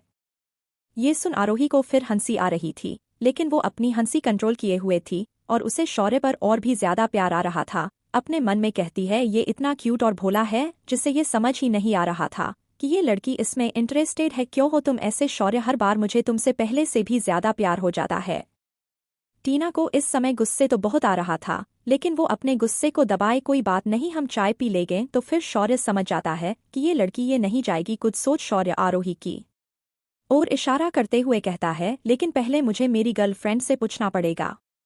ये सुन आरोही तो हैरान रह जाती है, उसे समझ में नहीं आया कि अभी अभी शौर्य ने क्या कहा। क्या उसने उसे अपनी गर्लफ्रेंड कहा। ये सोच वो इतनी खुश थी कि उसके पैर जमीन पर नहीं पड़ रहे थे। वो अपने आप को दुनिया की सबसे लकी लड़की समझ रही थी। वहीं अब टीना का गुस्सा हद से पार जा रहा था। उसने हल्के गुस्से से कहा, तुम्हें पता भी है मैं कौन हूँ। मैं टीना बजाज हूँ, बजाज टेक्सटाइल्स की एक लौती वारिस, और तुम इस 2 कौड़ी की लड़की से पूछ रहे हो। अरे छोड़ दो उसे, मैं तो इससे ज्यादा खूबसूरत हूँ और मेरे पास किसी चीज की कमी नहीं है, सोच लो कहीं पछताना ना पड़ जाए। ये सुन अब शौर्य को पारा भी हाई हो गया था, उसे कुछ भी बर्दाश्त था, लेकिन कोई आरोही की बेइज्जती करे वो ये कैसे सहन कर ले। फिर थोड़ा रूढ़ होकर कहता है, मैम आप जो कोई भी है मुझे फर्क नहीं पड़ता, आप जो कोई हो, लेकिन मेरे आरोही से कम ही होगी। आप इस तरह मेरे सामने मेरे ही गर्लफ्रेंड की इंसल्ट नहीं कर सकती, माफी मांगिए इनसे अभी। ये सुन आरोही अपने मन में कहती है, यार ये तो बहुत ही अच्छा है। फिर अपने आप पर गर्व करते हुए कहती है, यस दैट्स माई मैन। टीना को अब ये एहसास हो चुका था कि शौर्य उसका नहीं होने वाला, इसलिए वो अपने अवतार में आती हुई कहती है, मैं माफी मांगू, और वो भी इस 2 कौड़ी की लड़की से कभी नहीं। शौर्य अब की बार थोड़ा तेज आवाज में और गुस्से से कहता है, आपकी इतनी हिम्मत, मेरे सामने ही मेरे गर्लफ्रेंड की इंसल्ट कर रही है, माफी मांगिए। तुरंत शौर्य ने ये इतनी तेज आवाज में कहा था कि वहां बैठे सब लोगों ने सुना। अब सब टीना को ही देख रहे थे, उस सब और भी ज्यादा गुस्सा आ रहा था। उसने अपनी जिंदगी में कभी भी इतना इंसल्टेड फील नहीं किया था। वो शौर्य से गुस्से से कहती है, नहीं मैं माफी नहीं मांगूंगी, ये तुम्हारे साथ रहना डिजर्व नहीं करती तो मैं इससे क्यों माफी मांगे। तो शौर्य गुस्से से खड़ा होते हुए कहता है, देखिए माफी तो आपको मांगी ही पड़ेगी, नहीं तो मैं नहीं जानता मैं आपके साथ क्या कर दूंगा। और इशारा करते हुए कहता है, लेकिन पहले मुझे मेरी गर्लफ्रेंड से पूछना पड़ेगा। ये सुन आरोही तो हैरान रह जाती है, उसे समझ में नहीं आया कि अभी अभी शौर्य ने क्या कहा। क्या उसने उसे अपनी गर्लफ्रेंड कहा। ये सोच वो इतनी खुश थी कि उसके पैर जमीन पर नहीं पड़ रहे थे। वो अपने आप को दुनिया की सबसे लकी लड़की समझ रही थी। वहीं अब टीना का गुस्सा हद से पार जा रहा था। उसने हल्के गुस्से से कहा, तुम्हें पता भी है मैं कौन हूँ? मैं टीना बजाज हूँ, बजाज टेक्सटाइल्स की एकलौती वारिस, और तुम इस 2 कौड़ी की लड़की से पूछ रहे हो? अरे छोड़ दो उसे, मैं तो इससे ज्यादा खूबसूरत हूँ और मेरे पास किसी चीज की कमी नहीं है। सोच लो कहीं पछताना ना पड़ जाए। ये सुन अब शौर्य को पारा भी हाई हो गया था। उसे कुछ भी बर्दाश्त था, लेकिन कोई आरोही की बेइज्जती करे वो ये कैसे सहन कर ले। फिर थोड़ा रुढ़ होकर कहता है, मैम आप जो कोई भी है मुझे फर्क नहीं पड़ता, आप जो कोई हो, लेकिन मेरे आरोही से कम ही होगी। आप इस तरह मेरे सामने मेरे ही गर्लफ्रेंड की इंसल्ट नहीं कर सकती। माफी मांगिए इनसे अभी। ये सुन आरोही अपने मन में कहती है, यार ये तो बहुत ही अच्छा है। फिर अपने आप पर गर्व करते हुए कहती है, यस दैट्स माई मैन। टीना को अब ये एहसास हो चुका था कि शौर्य उसका नहीं, इसलिए वो अपने अवतार में आती हुई कहती है, मैं माफी मांगे, और वो भी इस 2 कौड़ी की लड़की से कभी नहीं। शौर्य अब की बार थोड़ा तेज आवाज में और गुस्से से कहता है, आपकी इतनी हिम्मत, मेरे सामने ही मेरे गर्लफ्रेंड की इंसल्ट कर रही है, माफी मांगिए तुरंत। शौर्य ने ये इतनी तेज आवाज में कहा था कि वहां बैठे सब लोगों ने सुना। अब सब टीना को ही देख रहे थे। उस सब और भी ज्यादा गुस्सा आ रहा था। उसने अपनी जिंदगी में कभी भी इतना इंसल्टेड फील नहीं किया था। वो शौर्य से गुस्से से कहती है, नहीं मैं माफी नहीं मांगूंगी, ये तुम्हारे साथ रहना डिजर्व नहीं करती तो मैं इससे क्यों माफी मांगे? तो शौर्य गुस्से से खड़ा होते हुए कहता है, देखिए माफी तो आपको मांगी ही पड़ेगी, नहीं तो मैं नहीं जानता मैं आपके साथ क्या कर दूंगा। शौर्य को इतने गुस्से में देख एक पल को आरोही भी डर जाती है। फिर उसे शांत करते हुए कहती है, कोई बात नहीं शौर्य, जाने दो, इट्स ओके, मुझे बुरा नहीं लगा। फिर टीना की तरफ मुड़कर कहती है, प्लीज आप जाइए यहाँ से। टीना की अब तक काफी बेइज्जती हो चुकी थी, इसलिए वो उसे निकलने का सोचती है, लेकिन जाते जाते मुड़कर शौर्य से कहती है, तुम जानते नहीं तुमने किससे पंगा लिया है? आज तक मुझे जो चीज चाहिए होती है मैं वो हासिल करके ही रहती हूँ, तुम दोनों को तो मैं बर्बाद कर दूंगी, जस्ट वेट एंड वॉच। कहकर वो वहां से चली जाती है। अब भाई ये टीना जी को कौन समझाए कि शौर्य कोई ऐसा इंसान नहीं है जिससे वो बैर ले सके, लेकिन कौन समझाए उन्हें, देखते हैं आगे क्या होता है। इधर शौर्य अब शांत हो चुका था। वो बैठते हुए कहता है, सॉरी मैम, वो मैंने आपको ऐसी सबके सामने अपनी गर्लफ्रेंड कह दिया, लेकिन मेरा इरादा गलत नहीं था, वो लड़की जा ही नहीं रही थी। Sorry ma'am, sorry once again. Aarohi ये सुन निराश हो जाती है। अब तक जो वो इस बात से खुश थी कि शौर्य ने उसे अपनी गर्लफ्रेंड कहा था, अब वो निराश थी को शौर्य ने उसे सिर्फ अपने आप को बचाने के लिए ऐसा कहता था। लेकिन फिर अपनी निराशा छिपाते हुए कहती है, कोई बात नहीं शौर्य, इट्स ओके।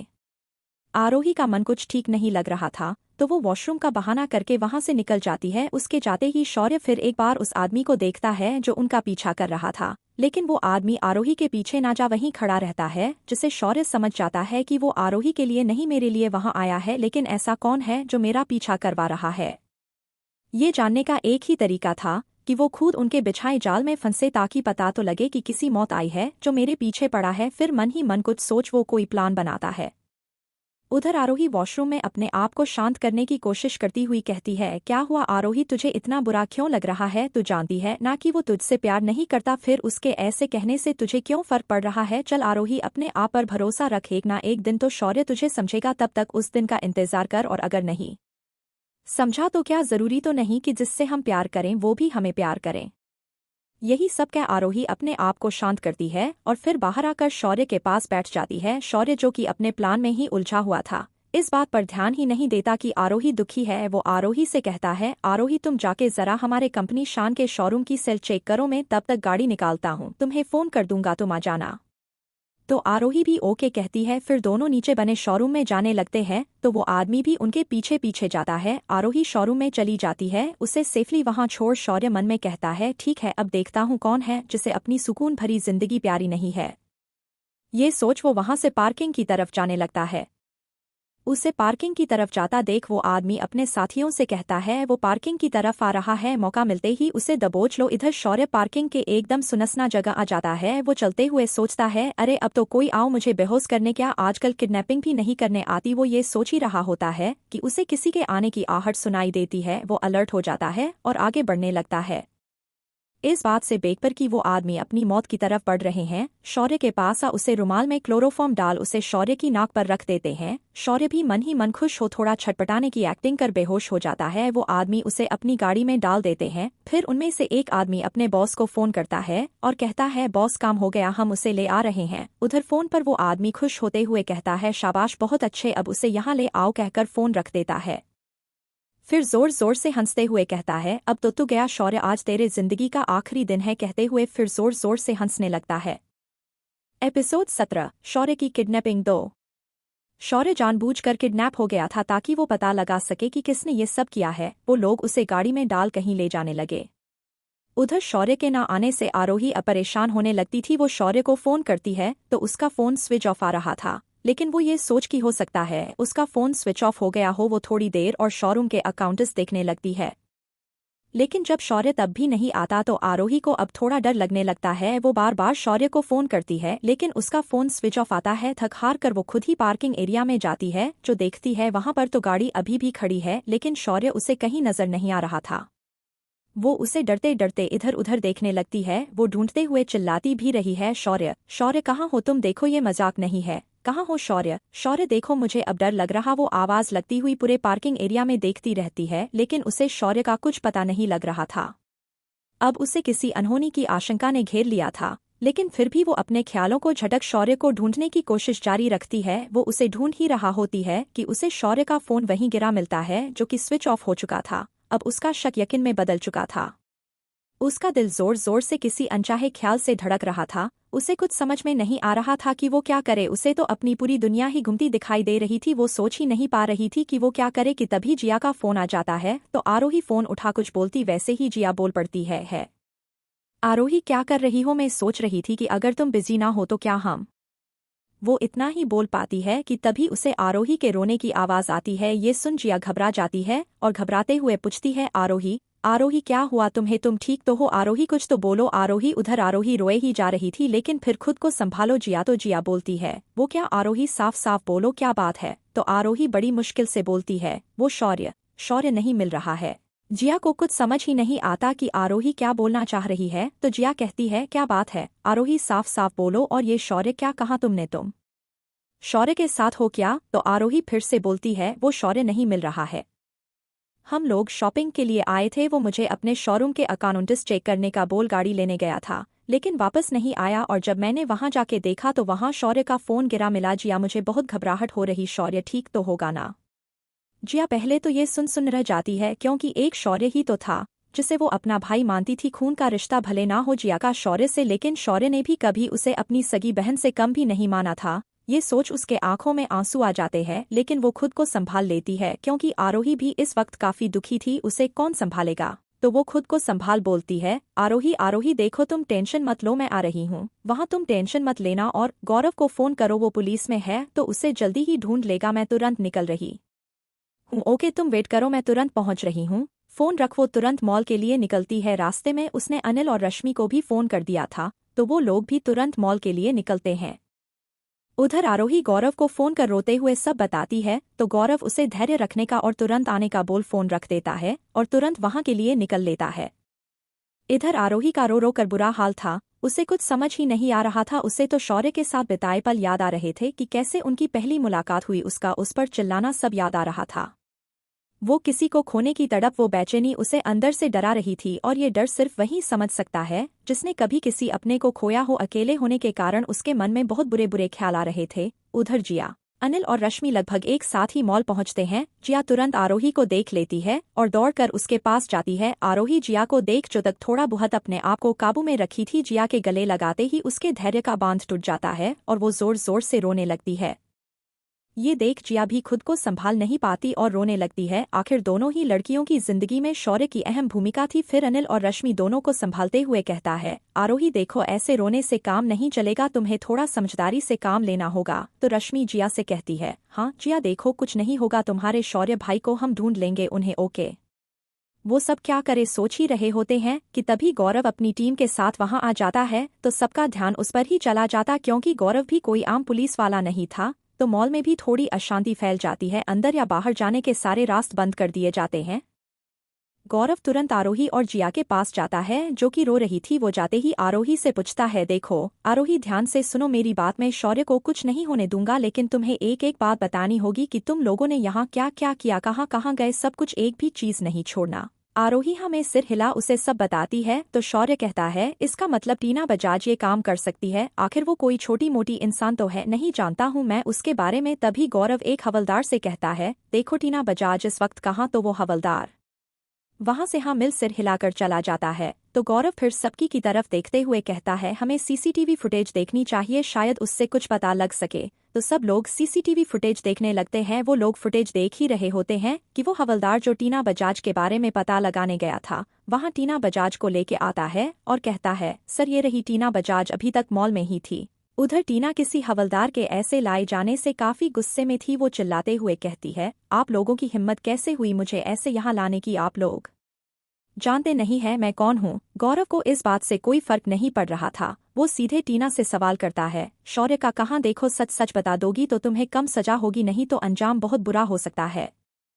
टीना ये सुन एरोगेंटली बोलती है, शौर्य कौन, शौर्य, मैं किसी शौर्य को नहीं जानती, आपको कोई गलत फेमी हुई है, मैंने किसी शौर्य को नहीं जानती। तो आरोही सामने आ उससे पूछती है, झूठ बोल रही है, ये यही थी जिसने उसे देख लेने की धमकी दी थी। फिर गुस्से से टीना की तरफ देखते हुए कहती है, देखो बता दो कहाँ शौर्य, नहीं तो मैं तुम्हें बर्बाद कर दूंगी, समझी। टीना आरोही को देखती है तो उसे समझ में आता है कि वो सब किसी की बात कर रहे हैं। तो वो कहती है, ओ तो उसका नाम शौर्य था, वैसे क्या हुआ उसे, मेरे सामने तो बहुत बड़ी बड़ी बातें कर रहा था। तो गौरव उसे कड़क आवाज में पूछता है, देखो तुम जल्द सच बता दो कि तुमने शौर्य के साथ क्या किया, नहीं तो जेल जाने के लिए तैयार हो जाओ।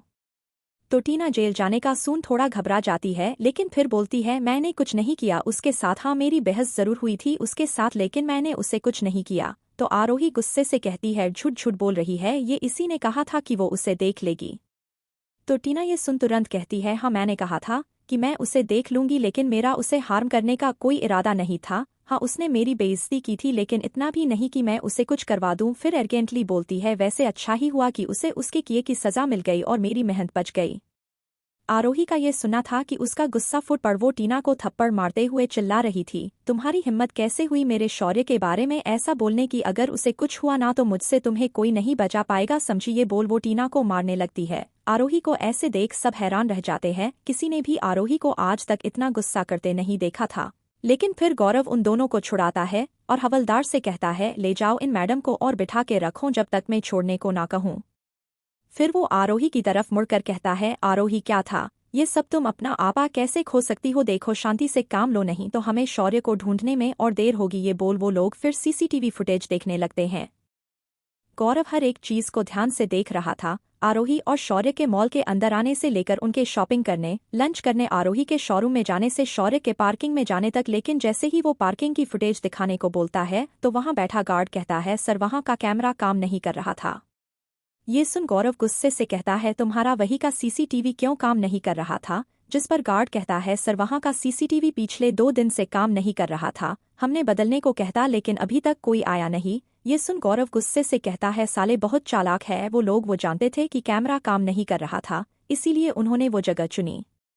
ये कह गौरव फिर से सीसीटीवी फुटेज देखने लगता है, इस उम्मीद में कि शायद उसे कुछ दिख जाए। वो फिर से एक बार फुटेज देखने लगता है, अब की बार उसे कुछ नजर आता है। वो आरोही को दिखाते हुए कहता है, आरोही क्या तुम इससे जानती हो, ये आदमी तुम लोगों का पीछा मॉल के अंदर आने से लेकर शौर्य के पार्किंग में जाने कर रहा है, हो ना हो इसी ने कुछ किया है। आरोही उस आदमी को देख कहती है, नहीं मैंने इसे कभी नहीं देखा है, मैं तो जानती तक नहीं ये कौन है। तो गौरव उससे पूछता, तो उसकी किसी से दुश्मनी, जिस पर आरोही कहती है, उसकी किसी से क्या दुश्मनी हो सकती है, वो तो किसी से तेज आवाज में बात तक नहीं करता। फिर कुछ सोचकर गौरव अपने के साथी को उस आदमी को फोटो देते हुए कहता है, सुन नारंग ये फोटो लो और पता करो कौन है, क्या करता है और मुझे तुरंत बताओ। तो नारंग उसकी फोटो हाथ में लेता है और फोटो देखता है। फोटो देखते ही बोलता है, अरे सर ये तो चिना है। CH-18 शौर्य की किडनैपिंग 3।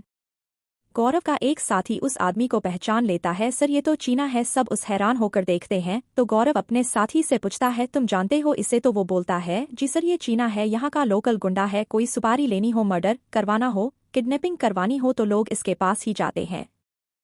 हमने इसे एक मर्डर के इल्जाम में पकड़ा था पिछले साल, लेकिन सबूत ना होने की वजह से छूट गया था। अब ये शौर्य जी के पीछे है, मतलब किसी ने तो इनके नाम की या तो सुपारी दी होगी या किडनैप करने को कहा होगा। लेकिन सर हमें दुआ करनी चाहिए कि किसी ने किडनैपिंग करने को ही कहा हो, वरना सर जिन्हें ये मारता है उनकी लाश भी नहीं मिलती है। इसी वजह से ये पिछली बार भी छूट गया था, क्योंकि उस इंसान की लाश ही नहीं मिलती थी। आरोही ये सब सुन और ज्यादा डर जाती है। उसे उस पुलिस वाले पर गुस्सा भी आ रहा था। वो गुस्से से कहती है, अपनी बकवास बंद करो, कुछ नहीं होगा मेरे शौर्य, समझे। उसका गुस्सा देख गौरव उसे शांत कराते हुए कहता है, आरोही वो बस हमें बता रहा है, ये नहीं कह रहा कि ऐसा ही है। फिर गौरव अपने साथी से पूछता है, कोई रास्ता है जिससे हम इस तक पहुंच सके? तो वो कहता है, जी सर हमें चारा फेंकना होगा। गौरव ना समझती से कहता है, मतलब? तो वो पुलिस वाला कहता है, सर मतलब हमें उसे फोन करके ये कहना होगा कि हमें किसी का किडनैप करवाना है, तो वो हमें मिलने बुलाएगा, तब हम उसे पकड़ सकते हैं। तो क्या उसे हम पर शक नहीं होगा कि हो सकता है कोई उसे फंसाने की कोशिश कर रहा हो? तो उस पर वो पुलिस वाला कहता है, इसका भी एक रास्ता है सर, ये काम अनिल जी से करने को कहे तो उसे शक भी नहीं होगा, क्योंकि अनिल जी यहाँ के जाने माने और अमीर वकीलों में से एक है, और अमीर लोग ही सिर्फ उसके पास जा सकते हैं, वरना अनजान नंबर देख उसे शक हो सकता है। उधर शौर्य को किसी अंधेरे कमरे में लाकर रस्सियों से अच्छे से बांध दिया गया था। बांधते हुए एक आदमी कहता है, क्या यार कितनी आसानी से ये हमारे हाथ आ गया, और देखने में भी कितना मासूम है, लेकिन बेचारा आज बेमौत मारा जाएगा। अब उस आदमी को क्या पता कि शौर्य नहीं वो बेमौत मारा जाएगा आज। तो चीना कहता है, मासूम है तो क्या हुआ, इसे बॉस से पंगा नहीं लेना चाहिए था, अब इसे ही अपनी औकात नहीं पता तो हम क्या कर सकते हैं, चलो रहने दो, इस यहीं बॉस अभी आते ही होंगे। और ये कहकर वो सब बाहर निकल जाते हैं। शौर्य ये सब सुन सोचता है, नहीं ये सब तो लोकल गुंडे लगते हैं, ये वो लोग नहीं है, क्योंकि अगर ये वो लोग होते तो मेरे बारे में जरूर जानते और अब तक मैं जिंदा नहीं होता। शौर्य एक राहत की सांस लेता है कि चलो ये वो लोग नहीं है, लेकिन फिर कौन है जिसने मुझे किडनैप करवाने की कोशिश की? फिर अपने आप को दिखाता है और कहता है, क्या है साले, ये अपने आप को किडनैपर कहते हैं, रस्सी भी ढंग से बांधनी नहीं आती, ऐसे तो कोई भी रस्सी खोल के निकल जाएगा। उधर अनिल चीना को फोन करता है। चीना फोन उठाते ही, जी कौन बोल रहा है? तो अनिल कहता है, मैं अनिल बोल रहा हूँ, नाम तो सुना ही होगा तुमने, अनिल भी एक जाना माना नाम था, उसे हर कोई जानता था, इसलिए चीना भी जानता था। तो वो अनिल से कहते हुए, जी अनिल जी बताइए, आप जैसे लोगों को हम जैसे लोगों से क्या काम पड़ गया? तो अनिल कहता है, किसी को किडनैप करवाना है। तो चीना पूछता है, किसे? तो अनिल कहता है, ऐसे फोन पर नहीं बता सकता, मिलकर बात करते हैं, रकम जो तुम चाहो, लेकिन काम आज ही होना चाहिए, मन चाही रकम। सुन चीना के मन में लालच आ जाता है। वो तुरंत अनिल की खुशामद करते हुए कहता है, जी अनिल जी हम अभी ही मिल लेते हैं। जिस पर अनिल कहता है, ठीक है तुम मेरे ऑफिस के पीछे आकर मिलो। चीना जी अनिल जी कहकर फोन रख देता है और अगले आधे घंटे में चीना अनिल के ऑफिस के पीछे आ जाता है, जहां उसका इंतजार अनिल और बाकी सब छुपकर कर रहे थे। चीना आते ही अनिल से पूछता है, जी अनिल जी किसका किडनैप करना है, उसकी फोटो दे दीजिए और साथ में 2 लाख रुपए भी। बाकी काम होने के बाद तो अनिल उसे फोटो दिखाते हुए कहता है, ये है वो आदमी। चीना उस आदमी की फोटो देखते ही हैरान हो जाता है और हैरान होते हुए कहता है, आपको इसका किडनैप करवाना है? अनिल हंसते हुए कहता है, नहीं तुमने इसे किडनैप करके कहाँ रखा है ये जानना है। उसकी हंसी देख चीना समझ जाता है कि उसे धोखा मिला है। वो वहां से भागता उससे पहले गौरव उसे पकड़ लेता है और पकड़ते ही 2 थप्पड़ मारते हुए कहता है, कहाँ छुपा रहा है शौर्य को? जिस पर चीना हंसता हुआ कहता है, मैं कुछ नहीं जानता, मुझे नहीं पता आप लोग क्या कह रहे हैं, मैं किसी शौर्य नाम के इंसान को नहीं जानता, आपको कोई गलतफहमी हुई है।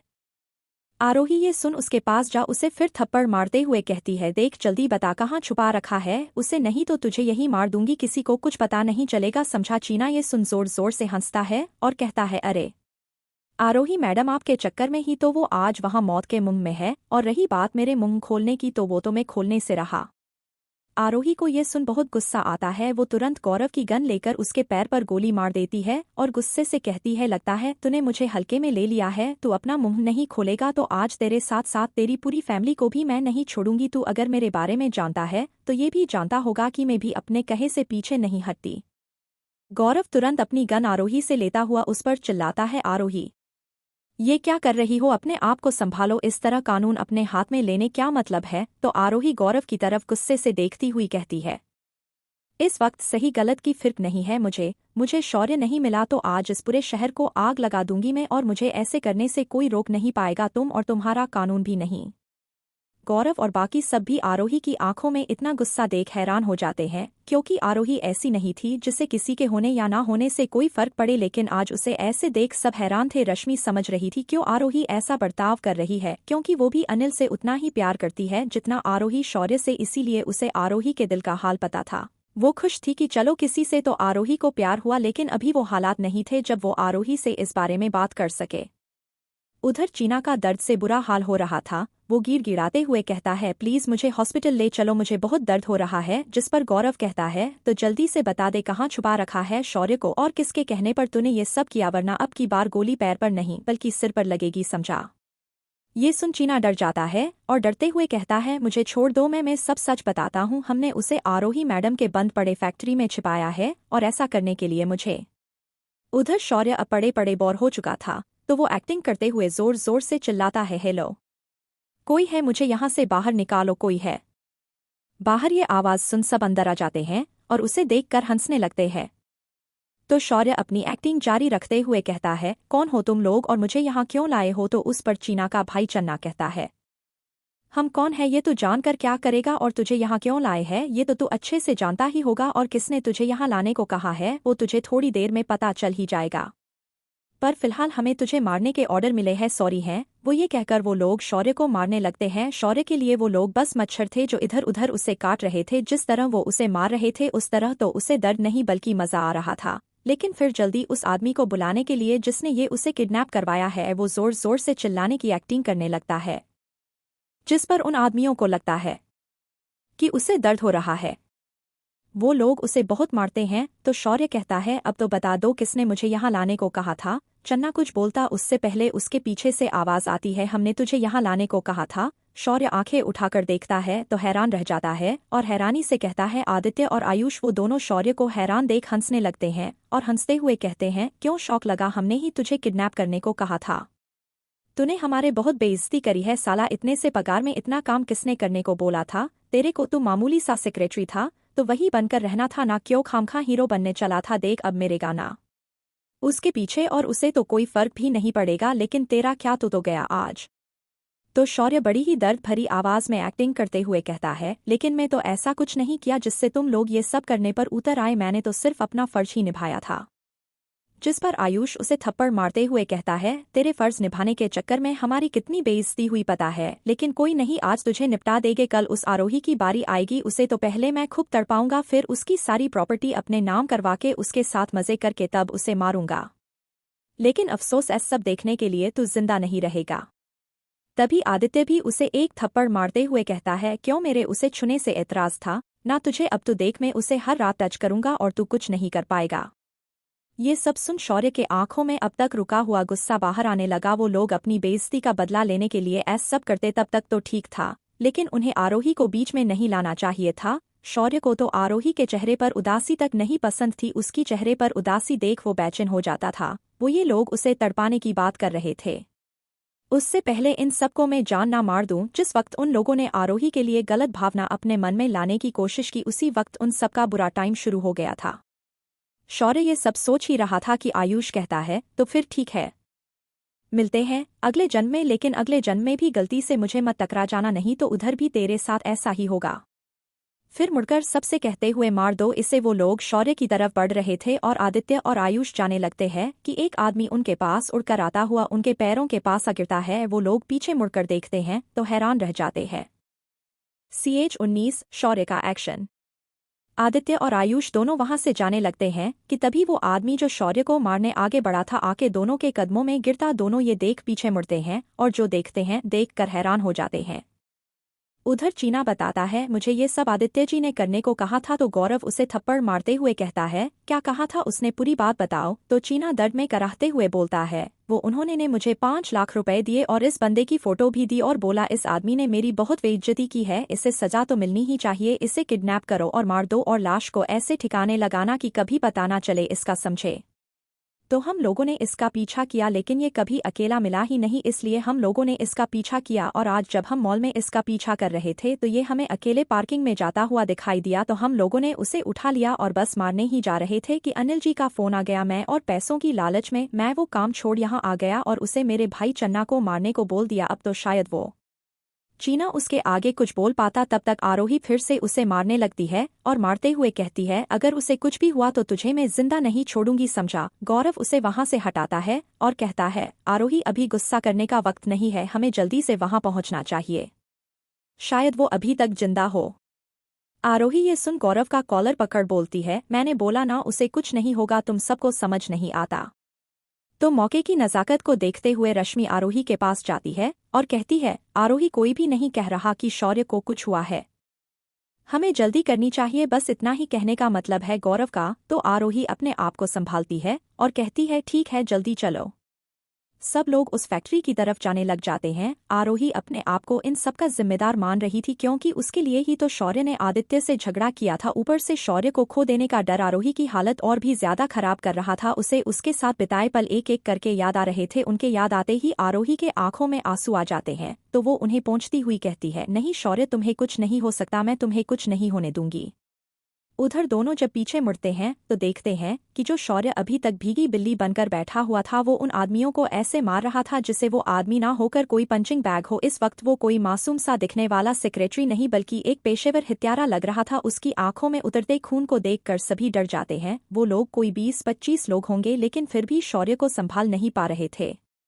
अरे अब उन्हें थोड़ी ना पता था कि शौर्य के लिए वो लोग किसी बच्चे से कम नहीं थे। वो तो इन लोगों से भी ज्यादा खूंखार लोगों से लड़ चुका है, वरना वो लोग कभी शौर्य को छूने की कोशिश नहीं करते। लेकिन अब तो उन्हें भगवान भी नहीं बचा सकते थे।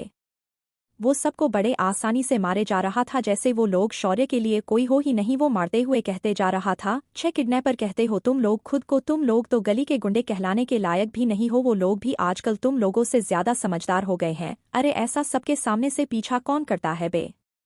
पीछा छुपते छिपाते करते हैं और तुम लोग तो ऐसे पीछा कर रहे थे जैसे मैं कोई लड़की हूं। और इतनी ढीली रस्सी कौन बांधता है बे? इससे तो बच्चा भी खुद को छुड़ा लेगा। तुम लोगों ने कभी किडनैपिंग की भी है या पहली बार कर रहे थे?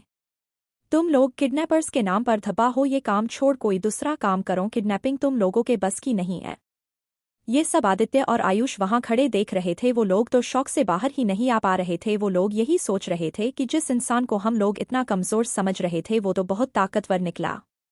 अब देखो ऐसे लोगों को ही बेवकूफ कहते हैं। अरे जब देख रहे हैं कि वो सबको मारने में बिजी है तो पतली गली से वहां से निकले, लेकिन नहीं, उन लोगों को तो फाइटिंग देखनी है।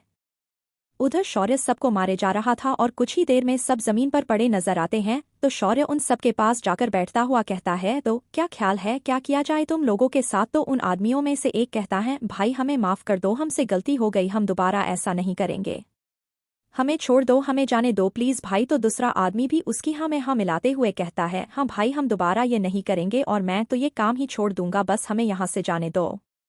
ये सुन शौर्य हंस देता है और कहता है, अच्छा सच बोल रहे हो, तुम लोग दोबारा ऐसा नहीं करोगे ना? तो सब एक साथ बोलते हैं, नहीं भाई हम दोबारा ऐसा नहीं करेंगे। जिस पर शौर्य बोलता है, ठीक है अब शांति से जेल जाओ और अपनी सजा पूरी कर अपने जिंदगी की एक नई शुरुआत करो। अभी कुछ ही देर में यहाँ पुलिस आती होगी। फिर कुछ रुक कर, और हाँ तुम लोगों को किसने मारा है? तो एक आदमी डरते हुए कहता है, आपने मारा है? तो शौर्य उसके सिर पर एक टपली मारता है और फिर पूछता है, हाँ तो तुम लोगों को किसने मारा है? तो सब लोग एक साथ बोलते हैं, हम सब ने आपस में लड़ाई करी है पैसे को लेकर और आपने तो हमें बिल्कुल नहीं मारा है। जिस पर शौर्य कहता है, गुड अब शांति से यहाँ बैठो और पुलिस के आने का इंतजार करो, ओके। ये बोल वो वहां से आदित्य और आयुष के पास आ जाता है। तब उन लोगों को अकल आती है और तब वो लोग वहां से भागने लगते हैं। शौर्य तुरंत उनके सामने आ जाता है और बड़े आराम से कहता है, तो तुम दोनों चंगू मंगू, तुम्हें कहा था ना कि दोबारा कभी मेरे सामने मत आना, लेकिन क्या करें, तुम लोग कुत्ते की पूंछ की तरह हो जिसे अगर 14 साल भी नली में डाल के रखा जाए तो वो रहती है टेढ़ी की टेढ़ी ही। ये सुन दोनों गुस्से से कहते हैं, क्या कहा तूने हमें कुत्ता कहा, अब हम तुझे नहीं छोड़ेंगे। ये कहकर दोनों शौर्य को मारने के लिए उसकी तरफ बढ़ते हैं, जिसे देख शौर्य एक फीकी सी हंसी हंसते हुए कहता है, तुम लोग भी ना, उन सबका हाल देखने के बाद भी तुम्हें लगता है तुम लोग मेरे सामने खड़े होने के भी लायक हो? लेकिन वो दोनों नहीं मानते और आगे बढ़ते रहते हैं, जिसे देख शौर्य कहता है, ठीक है फिर अब तुम लोगों को पीटने का इतना ही शौक है तो फिर मैं क्या ही कर सकता हूँ। ये कह वो दोनों को एक एक थप्पड़ मार देता है, जिसे खाकर दोनों एक एक कोने पर पड़े रहते हैं। वो दोनों भले ही अमीर हो लेकिन लड़ने के मामले में बिल्कुल ही अनाड़ी थे। एक थप्पड़ में ही ढेर हो गए और फिर थप्पड़ मारा भी था तो किसने? हमारे शौर्य बाबू ने, तो उन्हें तो जमीन देखनी ही थी। फिर वो उन दोनों के पास जा आराम से बैठ जाता है और कहता है, हाँ तो चंगू मंगू, तुम लोगों को कहा था ना आरोही से दूर रहना, लेकिन नहीं, तुम्हें तो अपनी बेइज्जती का बदला लेना था। अब मिल गया बदला, मिल गई तसल्ली। मेरा तो कुछ बिगाड़ नहीं पाए, उल्टा खुद ही फंस गए। अब जाओगे जेल और जब तक वापस निकलोगे तुम्हारा इतनी मेहनत से खड़ा किया हुआ बिजनेस बर्बाद हो चुका होगा। क्या मिला ये सब करके? कुछ नहीं, कुछ भी नहीं। फिर गुस्से से आयुष से कहता है, और तू आरोही को गंदी नजर से देखने की तेरी हिम्मत भी कैसे हुई? ये कहते हुए वो उसे और 2-3 थप्पड़ मारता है। फिर आदित्य की तरफ, और तू उसे रोज रात टच करेगा, आज तुझे इतना मारूंगा ना कि किसी भी लड़की को टच करने से डरेगा। ये बोल वो दोनों को मारने लगता है। उधर जल्दी से गौरव, आरोही, जिया, अनिल और रश्मि के साथ साथ सारे पुलिस वाले उस बंद पड़ी फैक्ट्री के अंदर जाते हैं। उन्हें आता हुआ शौर्य देख लेता है, लेकिन वो लोग शौर्य को नहीं देख पाते हैं, तो वो तुरंत अपने घुटनों के बल बैठ आदित्य और आयुष से जोर जोर से माफी मांगते हुए कहता है, आदित्य जी, आयुष जी, मुझे माफ कर दीजिए, मुझे जाने दीजिए। मैंने आपका क्या बिगाड़ा है? मैं तो मामूली सा सेक्रेटरी हूँ, प्लीज मुझे जाने दीजिए। शौर्य को इस तरह पलटी मारते हुए देख उन गुड़ों के साथ साथ आदित्य और आयुष भी हैरान रह जाते हैं। वो सोचते हैं, अरे ये क्या कर रहा है? ये अभी तो सबको कुत्ते की तरह मार रहा था और अभी डरने का नाटक कर रहा है। कहीं ये पागल वागल तो नहीं है? किसी को कुछ समझ नहीं आ रहा था कि शौर्य ये नाटक क्यों कर रहा है, लेकिन आदित्य और आयुष को लगता है कि शायद हमारे बैकग्राउंड के बारे में सोच वो डर गया। ये सोच दोनों ही उसे मारने के लिए अपना हाथ उठाते हैं कि तभी गौरव हवा में फायर करते हुए कहता है, सब लोग अपने हाथ ऊपर कर दो, पुलिस ने तुम सबको घेर लिया है। शौर्य अपने मन में कहता है, क्या यार, फिल्मों की तरह पुलिस थोड़ी देर बाद नहीं आ सकती थी? मुझे अभी और इन लोगों के साथ खेलना था, लेकिन कोई नहीं, चलो अब अपनी एक्टिंग शुरू करता हूँ। इतना सोच वो फिर रोने का नाटक करने लगता है। आरोही जब शौर्य को देखती है तो उसे सही सलामत देख उसे सुकून मिलता है। अब तक जो दिल धड़कना भूल गया था वो फिर से धड़कना शुरू कर देता है। वो बिना कुछ सोचे समझे जाकर शौर्य को गले लगा लेती है और सिर ऊपर करके कहती है, थैंक गॉड तुम्हें सही सलामत देख दिल को सुकून मिला। पता है मैं कितना डर गई थी, मुझे तो सोच के ही डर लग रहा था कि अगर तुम्हें कुछ हो जाता तो मैं कैसे रहती तुम्हारे बिना। ये बोलते हुए वो रोए भी जा रही थी। तो शौर्य उसे चुप कराते हुए कहता है, कोई बात नहीं आरोही, देखो मैं ठीक हूँ, कुछ नहीं हुआ मुझे। वो तो अच्छा है तुम लोग सही समय पर आ गए, बस अब सब ठीक है। लेकिन आरोही तो शौर्य को छोड़ने का नाम ही नहीं ले रही थी। तब शौर्य धीरे से उसके कानों में कहती है, आरोही छोड़ो मुझे, सब लोग हमें ही देख रहे हैं। ये ध्यान आते ही आरोही उसे तुरंत छोड़ देती है और अलग हो जाती है। उसे अब शौर्य से नजरें मिलाने में भी शर्मा रही थी। तभी उसकी नजर आदित्य और आयुष पर पड़ती है। वो उनके पास जा उन्हें थप्पड़ मारते हुए कहती है, तुम्हारी हिम्मत भी कैसे हुई शौर्य को हाथ लगाने की? मैं तुम्हें छोड़ूंगी नहीं। तो गौरव उसे दूर हटाते हुए कहता है, हाँ आरोही, हम नहीं छोड़ेंगे इन्हें, लेकिन अब तुम शौर्य को लेकर घर जाओ और हाँ कल उसे लेकर पुलिस स्टेशन आ जाना, उसका बयान लेना है। तो आरोही शौर्य को लेकर वहां से जाने लगती है और गौरव आदित्य और आयुष को लेकर वहां से जाने लगता है। लेकिन आदित्य अभी भी गुस्से से भरा हुआ था। वो मन में सोचता है, नहीं आरोही, तुम इतनी आसानी से नहीं जा सकती है, मैं तुम्हें नहीं छोड़ूंगा। ये बोल वो अपने बगल वाले पुलिस से गन छीन कर आरोही पर चला देता है। आरोही की तरफ गोली आती देख शौर्य उसे तुरंत वहां से हटा देता है, जिसे आरोही नीचे गिर जाती है। वो उठती है तो समाने का नजरा देख जोर से चिल्लाती है, शौर्य। एपिसोड 20, शौर्य हॉस्पिटल में।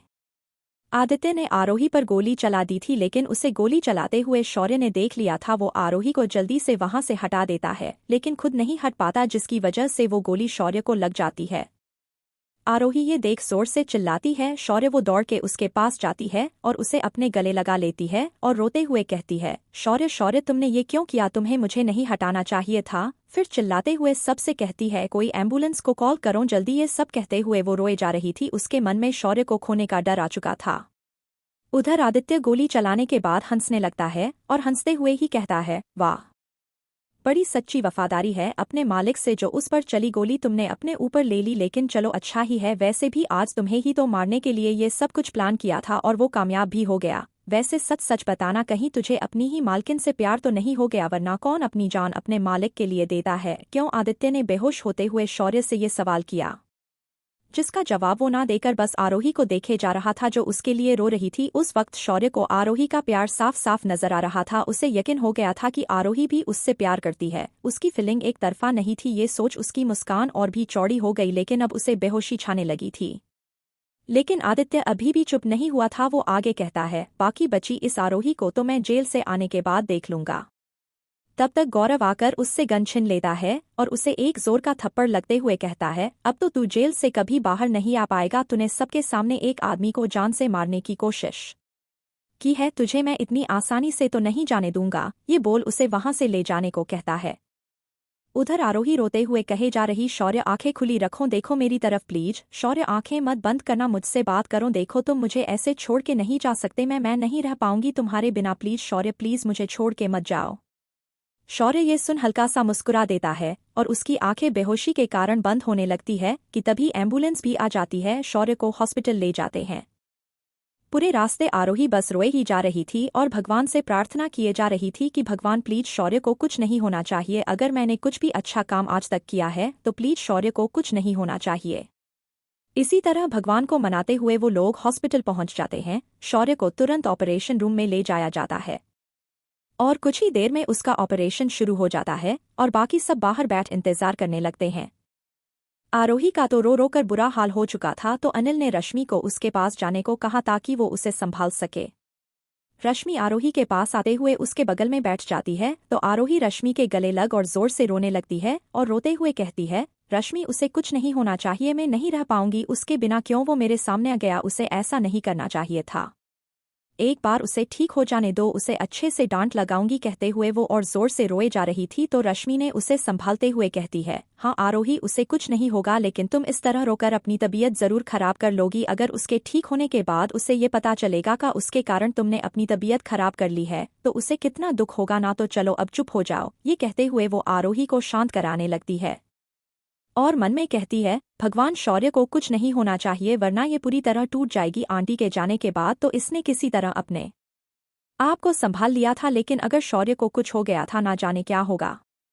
रश्मि ये सब सोच रही थी, वहीं जिया तब से कुछ नहीं बोल रही थी, वो बस एक जगह खड़ी ऊपर की तरफ देख रही थी। गौरव जिया को इस तरह नहीं देख सकता था।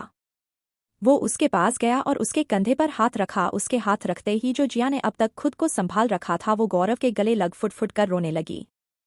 पहले तो गौरव जिया के अचानक गले लगने से हैरान हो गया, लेकिन फिर अपने आप को संभालते हुए उसने जिया की पीठ को सहलाकर उसे चुप कराना शुरू कर दिया, लेकिन जिया तो चुप होने का नाम ही नहीं ले रही थी। वो रोते हुए कह रही थी, गौरव शौर्य भाई को कुछ नहीं होगा ना, तुम जानते नहीं हो इतने सालों में मैंने एक बड़े भाई की कमी कितनी महसूस की है। जब मैंने उन्हें पहली बार देखा था ना तो मुझे ना जाने क्यों लेकिन उनमें एक भाई ही नजर आया, मैं उन्हें तभी से अपना बड़ा भाई मानने लगी थी और उन्होंने भी मुझे कभी ये एहसास नहीं होने दिया कि मैं उनकी सगी बहन नहीं। पता है गौरव, वो मुझे प्यार से गुड़िया बुलाते हैं और जब वो मुझे इस नाम से बुलाते हैं तो वो खुशी में तुम्हें बता नहीं सकती, लेकिन आज उन्हें इस हालत में देखकर मेरे दिल में दर्द हो रहा है। गौरव उसे चुप कराते हुए सोचने लगता है, कितना प्यार करती है ये शौर्य को और मैंने उस पर शक किया, शायद मैं ही कुछ ज्यादा सोच रहा था, शौर्य केवल एक साधारण इंसान है, मुझे उस पर इस तरह शक नहीं करना चाहिए। रश्मि और गौरव आरोही और जिया को संभाल रहे थे कि तभी अनिल उन सब के लिए कॉफी लेकर आया और साथ में कुछ खाने को, क्योंकि उन सबने ही सुबह से कुछ नहीं खाया था। आरोही और जिया ने तो खाने से इनकार कर दिया, लेकिन तब अनिल ने कहा, अगर तुम दोनों खाना नहीं खाओगी तो बीमार पड़ जाओगी और अगर ये बात शौर्य को पता चलेगी तो उसे कितना बुरा लगेगा। अनिल ने रश्मि वाला पैंतरा उन दोनों पर चलाया, जैसे दोनों ही मानकर थोड़ा सा खा लिया। शौर्य को ऑपरेशन रूम में गए 3 घंटे से ज्यादा हो चुके थे कि तभी ऑपरेशन रूम खुलता है और डॉक्टर बाहर आते हैं। डॉक्टर को बाहर आता देख सब उनके पास जाते हैं। आरोही तुरंत डॉक्टर से पूछती है, डॉक्टर क्या हुआ, कैसा है शौर्य को, वो ठीक तो है ना? जिस पर डॉक्टर मुस्कुराते हुए कहते हैं, अरे शांत मिस आरोही, वो बिल्कुल ठीक है, गोली उनके कंधे में लगी थी जिससे उनका ब्लड लॉस ज्यादा हो गया जिसके कारण वो बेहोश हो गए, अब वो खतरे से बिल्कुल बाहर है और उन्हें सुबह तक तो होश भी आ जाएगा, आप तब उनसे मिल सकते हैं। ये सुन आरोही की जान में जान आती है। इतनी देर से वो बस भगवान से शौर्य के ठीक होने की दुआ मांग रही थी जो आखिरकार पूरी हो गई थी, लेकिन फिर तुरंत डॉक्टर ने आरोही से सवाल किया, वैसे ये करते क्या हैं? जिसे सुन एक पल को सब कंफ्यूज हो जाते हैं। तो जिया कहती है वो आरोही के सेक्रेटरी हैं, जिस पर डॉक्टर उन्हें हैरानी से देखते हैं, फिर कुछ सोचकर वो कहकर चले जाते हैं। किसी ने भी उनके ये सवाल करने पर ज्यादा ध्यान नहीं दिया था, लेकिन गौरव ये सुन फिर से उसके दिमाग में शक का कीड़ा जगाने लगा, क्योंकि उसके हिसाब से कोई भी डॉक्टर अपने मरीज के जॉब के बारे में नहीं पूछता है, फिर क्यों उन्होंने ऐसा सवाल किया और वो भी ऑपरेशन रूम से निकलते के तुरंत बाद। कुछ गड़बड़ होने की आशंका से वो डॉक्टर के कैबिन की तरफ जाता है। डॉक्टर उसे अपने कैबिन में देख पूछते हैं, जी आपको क्या चाहिए? जिस पर गौरव कहता है, डॉक्टर आपने क्यों पूछा कि शौर्य क्या करता है? डॉक्टर उसकी बात समझ नहीं पाए और पूछा, क्या मतलब? जिस पर गौरव कहता है, मतलब आपने क्यों पूछा कि शौर्य क्या करता है, क्योंकि नॉर्मली कोई डॉक्टर अपने मरीज के जॉब के बारे में क्यों पूछेगा और वो भी ऑपरेशन के तुरंत बाद। जिसे समझ डॉक्टर गौरव को बैठने का इशारा करते हुए कहते हैं प्लीज आप पहले बैठ जाइए। गौरव बैठ जाता है। तब डॉक्टर उसे बताते हैं मैंने ये सवाल इसलिए पूछा क्योंकि जब मैं उनका ऑपरेशन करने जा रहा था तो मैंने ध्यान दिया कि उनके शरीर पर कम से कम 13 गोलियों के निशान थे और साथ ही साथ कई जगह और भी तरह के निशान थे जैसे उन्हें काफी टॉर्चर किया गया हो। ऐसा निशान तो तभी लगता है जब कोई इंसान किसी से लड़ाई करता है या उससे कोई टॉर्चर करता है। उन्हें देखकर मुझे लगा कि हो सकता है वो कोई पुलिस वाले होंगे क्योंकि इस तरह का निशान या तो पुलिस वाले के शरीर पर होता है या तो किसी आर्मी वाले के शरीर पर, क्योंकि उन निशानों को देखने के बाद मैं एक चीज दावे के साथ कह सकता हूं कि वो कोई साधारण इंसान नहीं है, क्योंकि इतनी गोलियों के निशान किसी साधारण इंसान को नहीं लग सकती। बस इसीलिए मैंने वो सवाल किया था। गौरव ये सुन सोच में पड़ जाता है कि आखिर कौन है शौर्य, क्या छिपा रहा वो हम सब से। यही सब सोचते सोचते वो सबके पास आ जाता है। चूंकि अभी शौर्य बेहोश था और सुबह से पहले उसे होश भी नहीं आने वाला था तो आरोही ने सबको घर जाने के लिए कहती है, जिसे कोई नहीं मानता लेकिन आरोही सबको घर भेज देती है। सब उससे सुबह आने को बोलकर वहां से निकल जाते हैं। अनिल और रश्मि अपने घर निकल जाते हैं। वही जिया को छोड़ने गौरव जाता है। वो दोनों कार में जाने लगते हैं। जिया गौरव को ध्यान से देख रही थी। आज जिस तरह उसने शौर्य को ढूंढने में मदद की थी वो बात जिया के दिल को छू गई थी। हालांकि उसने सिर्फ अपना फर्ज निभाया था, लेकिन जिया फिर भी उसे आज किसी और ही नजरों से देख रही थी। उसे गौरव आज कुछ अलग ही लग रहा था, लेकिन गौरव इस बात से अनजान अभी भी डॉक्टर के कही हुई बातों को ही सोच रहा था। वो अपने आप से कहता है आखिर कौन हो तुम शौर्य, क्यों मैं तुम्हें समझ नहीं पा रहा हूँ, लगता है तुम्हारे बारे में पता लगाना ही पड़ेगा। गौरव को अपने ही ख्यालों में खोया हुआ देख जिया उससे पूछती क्या हुआ गौरव, क्या सोच रहे हो। जिस पर गौरव होश में आते हुए कहता है नहीं कुछ नहीं, बस ऐसे ही कुछ सोच रहा था। तुम बताओ क्या तुम अब ठीक हो।